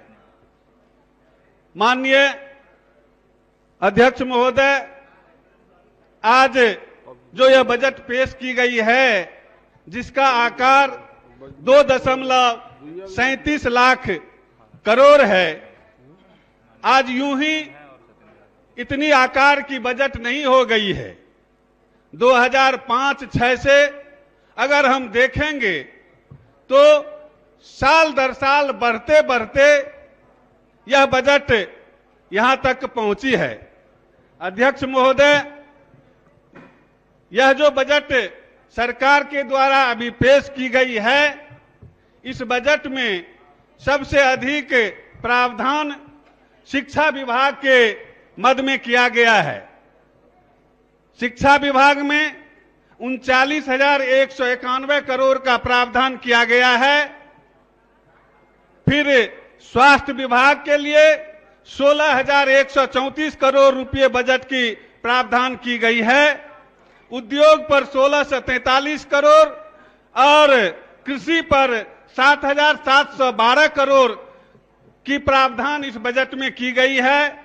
कल्याण पर खर्च करने के लिए 12,375 करोड़ इस बजट में प्रावधान किया गया है। अध्यक्ष महोदय, बजट के प्रावधान के अनुसार जो गांव के विकास की बात है, इंफ्रास्ट्रक्चर की विकास की बात है, उसके लिए भी 1,550 करोड़ रुपए का प्रावधान इस बजट में किया गया है। अध्यक्ष महोदय, मैं कहना चाहता हूं कि यह जो आंकड़ा है, जो बजट पेश किया गया है, उसका जो आंकड़ा है, उसमें सबसे अधिक शिक्षा विभाग पर खर्च करने का प्रावधान इसमें किया गया है। बजट में शिक्षा पर कुल 39,191 करोड़ रुपया रखा गया है, जो बजट का 16.5% है। शिक्षा के कुल बजट में वर्ष 22-23 में स्कीम मद में 22,198 करोड़ रुपया तथा स्थापना तथा प्रतिबद्ध मद में 16,953 करोड़ रुपया खर्च होंगे। बजट के प्रावधान के मुताबिक माध्यमिक एवं उच्च माध्यमिक विद्यालय के लिए 30,620 पदों पर छठे चरण में नियोजन की कार्रवाई भी की जाने की प्रक्रिया की गई है इस बजट में। अध्यक्ष महोदय, राज्य के सभी प्राथमिक विद्यालयों में प्रधान शिक्षक की कुल 40,558 पदों पर बहाली की प्रक्रिया भी शुरू की गई है, जिसका प्रावधान इस बजट में किया गया है। सभी मध्य विद्यालयों में शारीरिक शिक्षक एवं स्वास्थ्य अनुदेशक के पद पर सृजित 8,386 पद बहाली की प्रक्रिया शुरू की जा रही है। अध्यक्ष महोदय, यह वित्तीय वर्ष 21-22 में जो योजना शिक्षा विभाग द्वारा शुरू किया गया, जिसमें प्रारंभिक विद्यालयों का भवन की आवश्यकता 15,941 के विरुद्ध 15,653 विद्यालय भवन का कार्य अब तक पूर्ण कर लिया गया है। बाकी बचे भवनों का कार्य भी जल्द पूर्ण कर लिया जाएगा, जो इस बजट में प्रावधान किया गया है। अध्यक्ष महोदय, वित्तीय वर्ष 2021-22 में निःशुल्क पाठ्य पुस्तक उपलब्ध कराने के लिए सरकार ने 402 करोड़ रुपए खर्च किए थे, जो आगे भी जारी रहने का इस बजट में प्रावधान किया गया है। बच्चों के पोशाक को उपलब्ध कराने के लिए राज्य सरकार ने 898 करोड़ रुपए की राशि डीबीटी के माध्यम से खाता में भेजा गया था, जो आने वाले वित्तीय वर्ष में भी लागू रहेगा, चालू रहेगा और बिहार के बच्चे को आगे बढ़ाने के लिए, पढ़ाने के लिए यह कार्यक्रम और तेजी से आगे बढ़ता जाएगा। कमजोर वर्ग के बालिकाओं के लिए राज्य में 535 कस्तूरबा विद्यालय संचालित की जा रही है, जिसमें 50,963 बालिकाएं पढ़ाई कर रही है, जिनको हर सुविधा को जारी रखने का बजट में भी प्रावधान किया गया है। अध्यक्ष महोदय, पंचायतों में उत्क्रमित एवं नवसृजित +2 स्कूलों के भवन निर्माण के लिए 7,530 करोड़ रुपया खर्च करने का प्रावधान इस बजट में किया गया है। अध्यक्ष महोदय, स्वास्थ्य के क्षेत्र में जो बजट में एक महत्वपूर्ण हिस्सा है स्वास्थ्य, उसके क्षेत्र में भी कई काम करने का इस बजट में प्रावधान किया गया है। स्वास्थ्य के क्षेत्र में इस बजट में जो खर्च करने का प्रावधान हुआ है अध्यक्ष महोदय, वह है 16,134 करोड़ रुपए का। राज्य में बुनियादी स्वास्थ्य सेवाओं को और मजबूत करने के उद्देश्य से अस्पतालों में बड़े पैमाने पर आधारभूत संरचना का विकास एवं मानव संसाधन उपलब्ध कराने के लिए बजट में प्रावधान किया गया है। स्वास्थ्य विभाग के आधारभूत संरचना को सुदृढ़ करने के उद्देश्य से राज्य के सभी विधानसभा क्षेत्रों में एक अतिरिक्त प्राथमिक स्वास्थ्य केंद्र के साथ साथ 5 स्वास्थ्य उपकेंद्र का निर्माण एवं 136 सामुदायिक स्वास्थ्य केंद्र का निर्माण, कुल 1,379 स्वास्थ्य केंद्रों का निर्माण पर कार्य चल रहा है, जो इस बजट में इसका प्रावधान किया गया है। अध्यक्ष महोदय, कुल 1,754 करोड़ 99 लाख रुपए खर्च करने की स्वीकृति इन सारे कार्यों को पूरा करने में बजट में किया गया है। अध्यक्ष महोदय, राज्य स्तर पर बेहतर स्वास्थ्य सेवा उपलब्ध कराने के हेतु पीएमसीएच मेडिकल कॉलेज को 5,462 बेड क्षमता का आधुनिक मेडिकल कॉलेज एवं अस्पताल बनाया जा रहा है, जिसका निर्माण कार्य तेजी से किया जा रहा है। हम सभी जानते हैं कि यह पटना का पीएमसीएच पूरे राज्य के लिए कितना महत्वपूर्ण है और इसको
करोड़ खर्च करने का प्रावधान इस बजट में किया गया है। इन वर्गों के कल्याण के लिए चलाए जा रहे योजनाओं को लागू रखने एवं नए योजना चालू करने पर यह राशि अगले वित्तीय वर्ष में खर्च किए जाएंगे, ताकि इन वर्ग के लोगों को और विकास करने का मौका मिल सके, आगे बढ़ने का मौका मिल सके। अध्यक्ष महोदय, हमने जिन बातों की चर्चा आपके समक्ष, इस सदन के समक्ष किया है, हम समझते हैं कि इसके अलावे जो इस बजट में बिहार सरकार की जो अन्य निश्चय है, उस निश्चय पर जब चर्चा करेंगे तो हम निश्चित रूप से कह सकते हैं कि यह बजट बिहार को विकसित बिहार, सुंदर बिहार बनाने के लिए महत्वपूर्ण बजट है और इस पर काम किया गया है। अध्यक्ष महोदय, बिहार के सरकार के जो 7 निश्चय के पार्ट 1 है, उसके तहत जो काम किए गए हैं वह सराहनीय रहा है और उसमें हम सभी जानते हैं और कह सकते हैं कि बिहार में जो 7 निश्चय 1 का कार्यक्रम चला, उसमें युवाओं के लिए, छात्रों के लिए जो काम किया गया वह बहुत ही बेहतरीन रहा है और छात्रों को, युवाओं को आगे बढ़ने में वह काफी मददगार रहा है। अध्यक्ष महोदय, हम कहना चाहते हैं कि 7 निश्चय पार्ट 1 में जो हर घर बिजली पहुंचाने की बात की गई, वह कार्यक्रम भी वैसे नहीं हो गया। अध्यक्ष महोदय, उसके लिए हमारी सरकार, माननीय मुख्यमंत्री जी, ऊर्जा मंत्री जी जो संकल्प लेकर के पटना के गांधी मैदान से संकल्प लेकर के कहे थे कि हम 2015 तक हर घर तक बिजली पहुंचाएंगे, तभी हम वोट मांगने के लिए जाएंगे। तो इस संकल्प को पूरा करके सरकार ने दिखाया है और आज बिजली के माध्यम से, ऊर्जा के माध्यम से खेतों तक पानी पहुंचाने का कार्यक्रम जो चालू किया जा रहा है, जिस पर काम शुरू हो गया है, वह भी एक बहुत ही महत्वपूर्ण योजना है किसान के। हो गया आपका। अध्यक्ष महोदय, किसान के लिए यह खेतों तक जो पानी पहुंचाने का कार्यक्रम है बहुत ही महत्वपूर्ण कार्यक्रम है। निश्चित रूप से आने वाले वर्षों में इस बजट में जो प्रावधान किया गया है किसानों को हर उनके खेत तक पानी पहुंचाने का, इसके लिए मैं सरकार के प्रति आभार व्यक्त करता हूं, ताकि किसानों को इसका बहुत ही अधिक लाभ मिल सके, वो आगे बढ़ सके, उनका तरक्की हो सके, उनका। अब समाप्त कीजिए। माननीय सदस्य श्रीमती स्वर्णा सिंह जी। बहुत बहुत धन्यवाद अध्यक्ष महोदय।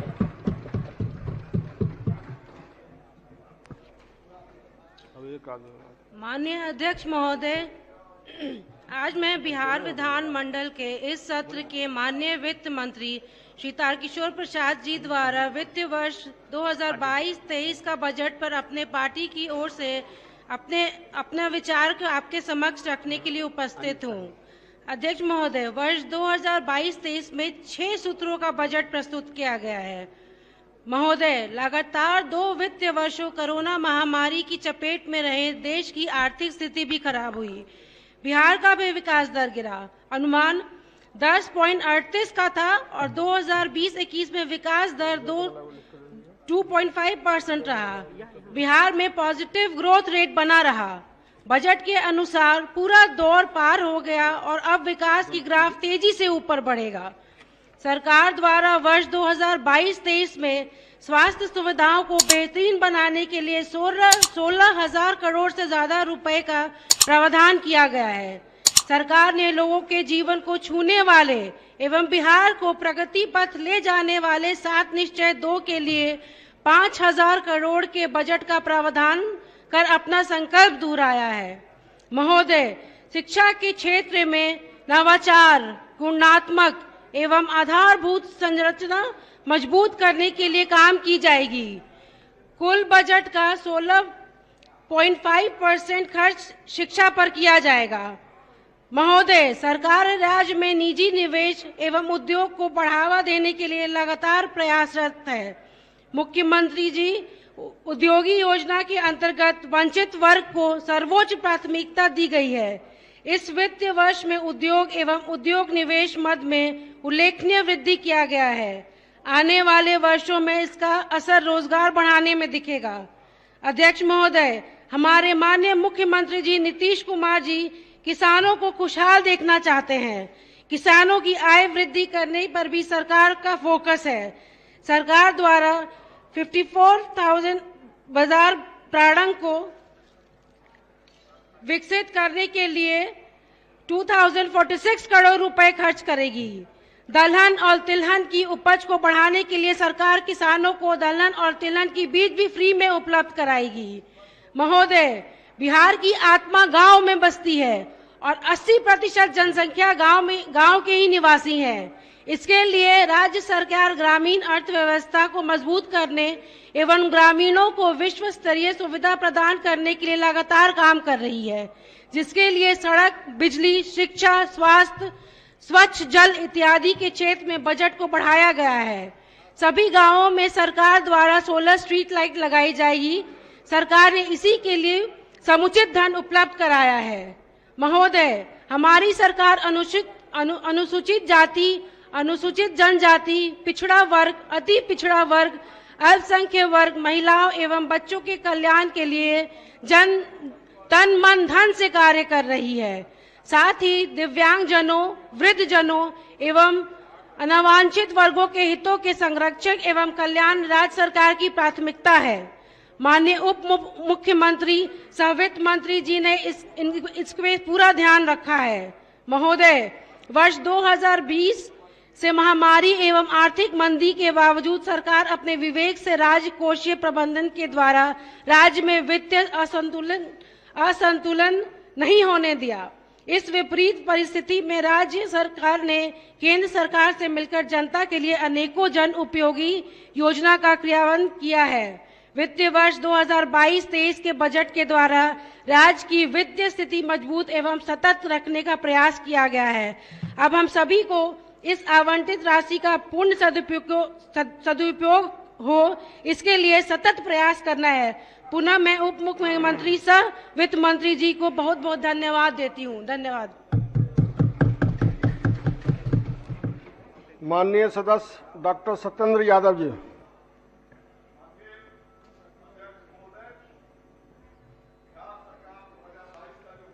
प्रस्तुत किया है, उसके संदर्भ में मुझे 2-3 बात महत्वपूर्ण रूप से कहना है। हमारे साथी चर्चा कर रहे हैं कि इस बजट में बिहार के युवाओं के लिए एनडीए की सरकार ने बहुत अच्छा काम किया है। अच्छा काम का नमूना है कि उद्योग विभाग के पूरे बजट में 16 से 43 करोड़ रुपया आवंटित किए गए हैं और 16 से 43 करोड़ रुपया में 6 पार्क में 150 करोड़ रुपया खर्च होंगे। मुझे ये बात कहना है कि बिहार के 12 करोड़ 13 करोड़ की आबादी में 16 से 43 करोड़ रुपया में कौन सा इंडस्ट्री ये डेवलप करेंगे। बिहार श्रम प्रधान, मानव श्रम प्रधान राज्य है और बिहार के डेवलपमेंट के लिए बिहार सरकार को उद्योग को प्राथमिकता में शामिल करना चाहिए।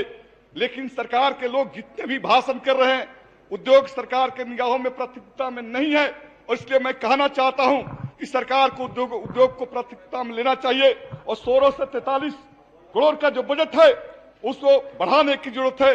और इसलिए मैं कह रहा हूं कि सरकार ने जो बजट प्रस्तुत किया है, बड़े लोग ताली ठोक के कह रहे हैं। मैं सवाल करना चाहता हूं कि जब आप कहते हो कि बिहार के अंदर 24 घंटा बिजली देते हैं तो सोलर लाइट प्लेट की क्या जरूरत है गांवों के अंदर। ये सोलर लाइट प्लेट पर जो पैसे आप खर्च करते हो वो पैसे को उद्योग पर आप अटैच कर देते, वो पैसा को उद्योग पर लगाते तो हमारा बिहार के अंदर उद्योग होता। ये सोलर लाइट प्लेट का ये स्कीम जो है वो पंचायतों को आपने दे दिया, लेकिन पंचायतों को निर्णय करने का अधिकार नहीं दिया।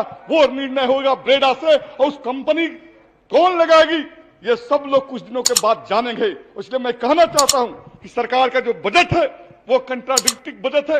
ये तय होना चाहिए कि बिहार जो शिक्षा और रोजगार जैसे महत्वपूर्ण मुद्दों से आज छटपटा रहा है। सरकार ने एक सार्थक कदम उठाया है, शिक्षा में बजट का बढ़ोतरी किया है, मैं उसका स्वागत करता हूं। लेकिन जितनी जरूरत है बजट का 20% शिक्षा पर खर्च होना चाहिए। लेकिन युवाओं के रोजगार के सवाल पर बजट के खामोशी ने बिहार के नौजवानों को जो है नामुम्मीद पैदा किया है। आप पीठ जितना थपा लो, लेकिन आपके बजट पर जो है बिहार का एक भी नौजवान आपके पक्ष में कोई पॉजिटिव प्रतिक्रिया नहीं दे रहा है।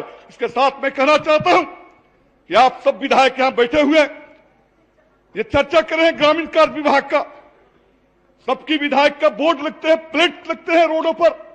ग्रामीण कार्य विभाग अगर नहीं हो तो विधायक का नामो निशान मिट जाएगा गांवों के अंदर, सड़कों पर।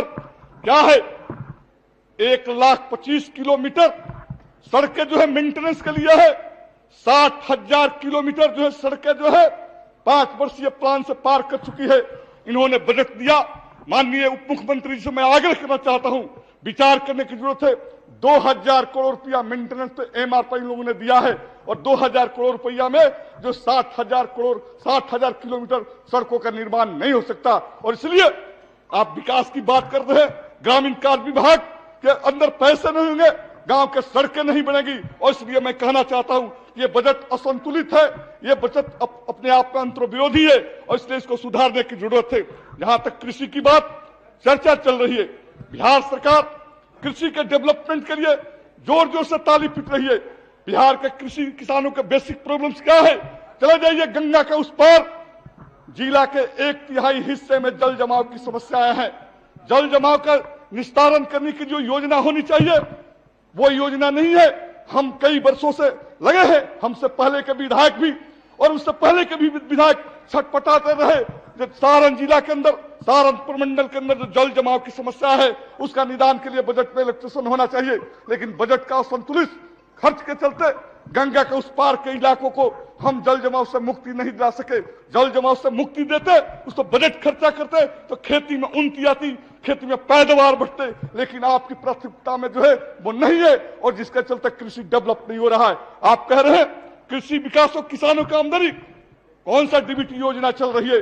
दलाल उसका इस्तेमाल कर रहे हैं, ज्यादा से ज्यादा दलाल लूट रहे हैं, किसानों को फायदे नहीं हो रहे। तो कृषि के बेसिक इंफ्रास्ट्रक्चर डेवलपमेंट के लिए भूमि सुधार के साथ जल जमाव की समस्या का निदान होना चाहिए और हर किसान के खेत तक पानी के लिए आपके जल संसाधन विभाग की जो भी योजनाएं चल रही है वो जो है कागज पर है, उस पैसे का भ्रष्टाचार में इस्तेमाल होता है। और इसलिए बिहार को विकास विकसित बिहार बनाना है तो कृषि, रोजगार और शिक्षा पर आपको फोकस करना चाहिए। आपने कहा सामाजिक क्षेत्रों में बड़ी पैसा खर्चा किया है। किस क्षेत्र में? आंगनबाड़ी केंद्र पर आप पैसा खर्चा करते हैं। आंगनबाड़ी केंद्र पर जो पैसे आप देते हैं क्या वास्तव में बच्चों को मिलता है? वो पैसा जो है गटक जाते हैं आपके अधिकारी। आप सामाजिक क्षेत्रों में और चर्चा करते हैं स्किल डेवलपमेंट के लिए, स्किल डेवलपमेंट के लिए जो पैसे जाते हैं वो माफिया लूट जाते हैं। और इसलिए मैं कहना चाहता हूं कि बिहार का जो बजट है वो असंतुलित है और इस बजट से बिहार का विकास नहीं होगा।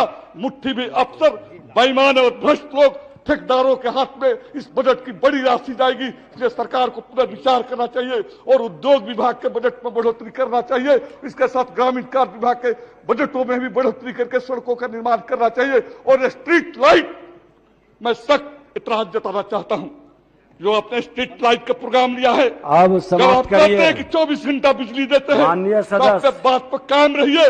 जब 24 घंटा बिजली देते हैं तो स्ट्रीट लाइट की कोई जरूरत नहीं है। जरूरत अपने शुरू किया है तो बड़ी कंपनियों को ठेका देने के लिए किया है। इसलिए मैं कहना चाहता हूं कि बजट को संतुलित कीजिए और बजट जो फाजूल बजट जो इधर उधर खर्च कर रहे हैं उस बजट को जोड़कर उद्योग विभाग के बजट को बढ़ाइए जिससे बिहार के नौजवानों को रोजगार मिल सके। आप समाप्त करिए।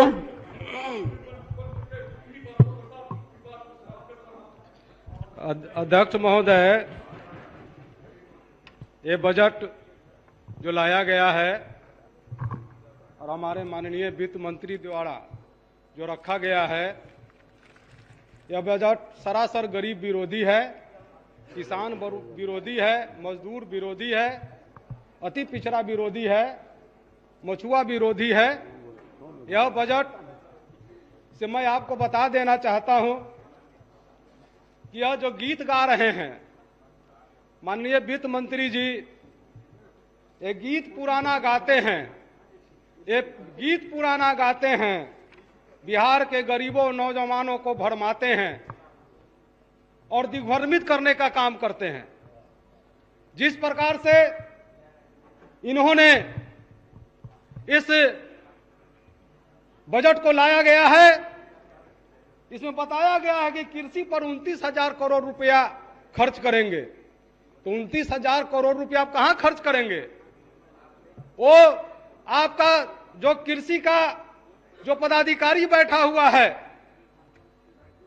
अगर 29,000 करोड़ में से किसानों के पास में 5% भी पैसा नहीं पहुंचता है, आपका कमीशन में वो पैसा चला जाता है, कमीशन में वो पैसा चला जाता है।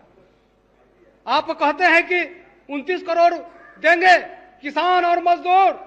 आज किस प्रकार से इस कोरोना काल में और आए हुए बाढ़ में किस प्रकार से किसान और मजदूरों का हाल रहा? आपने अभी तक कृषि इनपुट का पैसा नहीं दिया। आपने कहा कि कृषि इनपुट के द्वारा हमसे किसान को पैसा देंगे। आज तक हमारे कुरहनी विधानसभा क्षेत्र में किसी भी किसान को सही रूप से मिला नहीं। और आप कहते हैं कि कृषि नया बजट लाए हैं, वही गीत पुराना गाते हैं।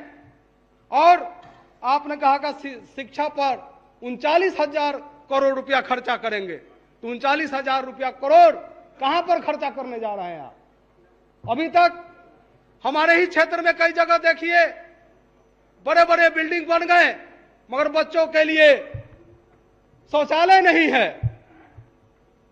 क्या आप उस पर खर्चा करने जा रहे हैं या इसमें भी बंडरबांट करने जा रहे हैं? यह बजट जो दिखाई दे रहा है, बिहार के जनता को सरासर धोखा देने वाला बजट दिखाई पड़ रहा है और इसके माध्यम से सिर्फ लूट किया जाएगा। आपने जल नल, मैं तो कहता हूं जल नल छल है, बहुत बड़ा छल है। जल नल, माननीय मुख्यमंत्री जी मुजफ्फरपुर गए थे, मैंने स्पष्ट रूप से कहा था समीक्षक बैठक में कि माननीय मुख्यमंत्री जी, संजोग से आप आज हेलीकॉप्टर से नहीं आए हैं, आप आए हैं बाई कार से, और कार से आप जाइएगा तो हमारे ही विधानसभा क्षेत्र से, जिसमें 8-9 पंचायत पड़ेगा, रामदयालु से लेकर और फकुली तक।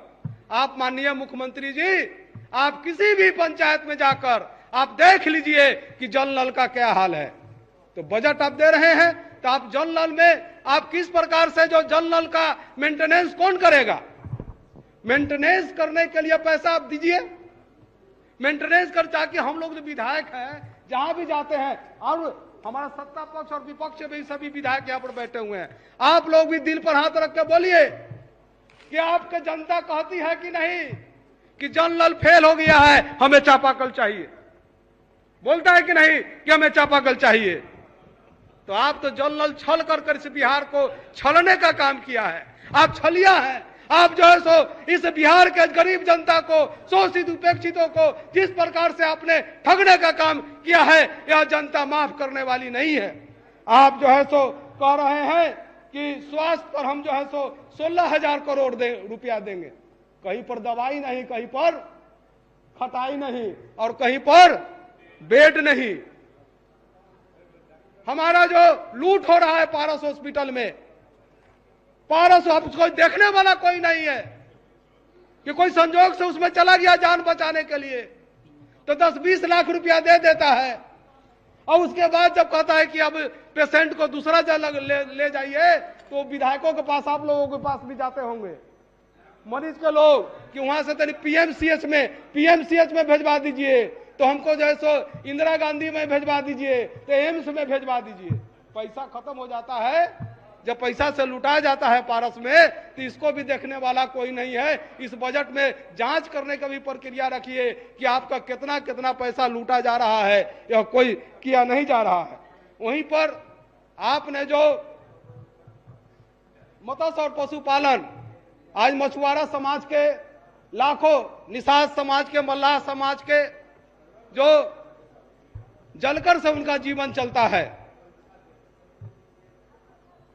और उसको जो है सो कहीं कहीं जल जीवन हरियाली में उसको जो है सो मट्टी भरा जा रहा है।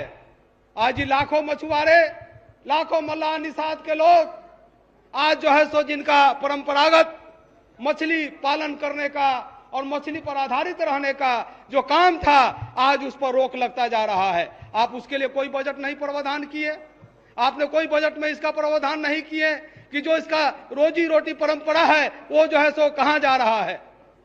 वही पासी भाइयों के लिए आपने किसी प्रकार का इसमें प्रावधान नहीं किया।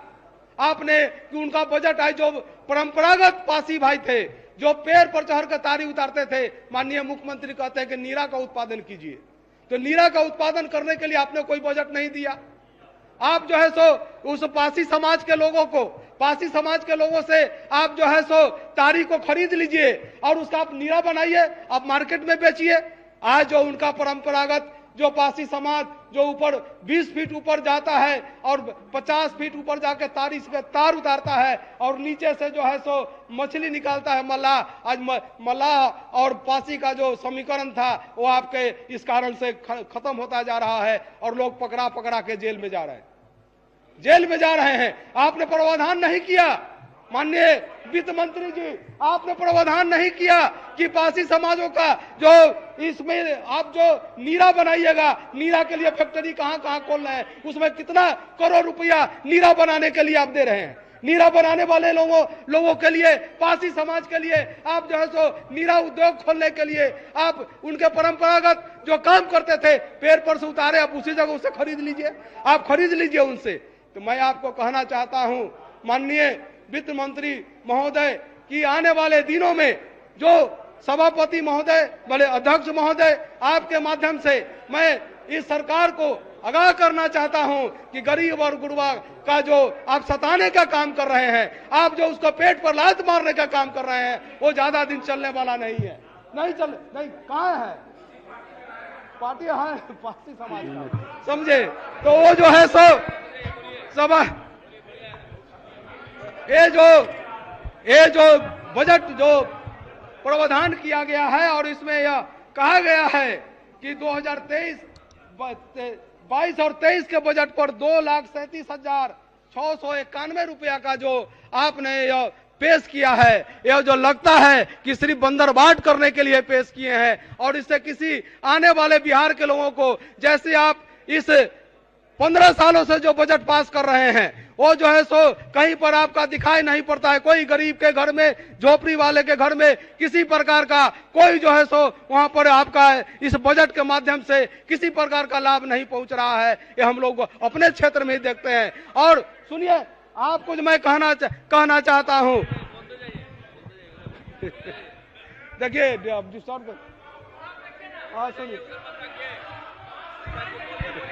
माननीय सुनिए, अब सही बात बोलेंगे तो लगबे करेगा। सत्य कहे तो मारा जाए, झूठा जगपति आए। सत्य कहे तो मारा जाए और झूठा जगपति आए। अब बिहार के लोग होशियार हो गया है, आपके इस भरवाने वाले कार्य में पड़ने वाला नहीं है। और आपको जो बजट के माध्यम से जिस प्रकार से आप ठगने का काम कर रहे हैं वो ठगाने वाला नहीं है। झूठ बोलकर और झूठ का जो है सो काम कर आप जो है सो गरीबों को भरमाने वाले नहीं है। मैं आपको बता देना चाहता हूं कि यह प्रावधान कराइए कि जो है सो ठीक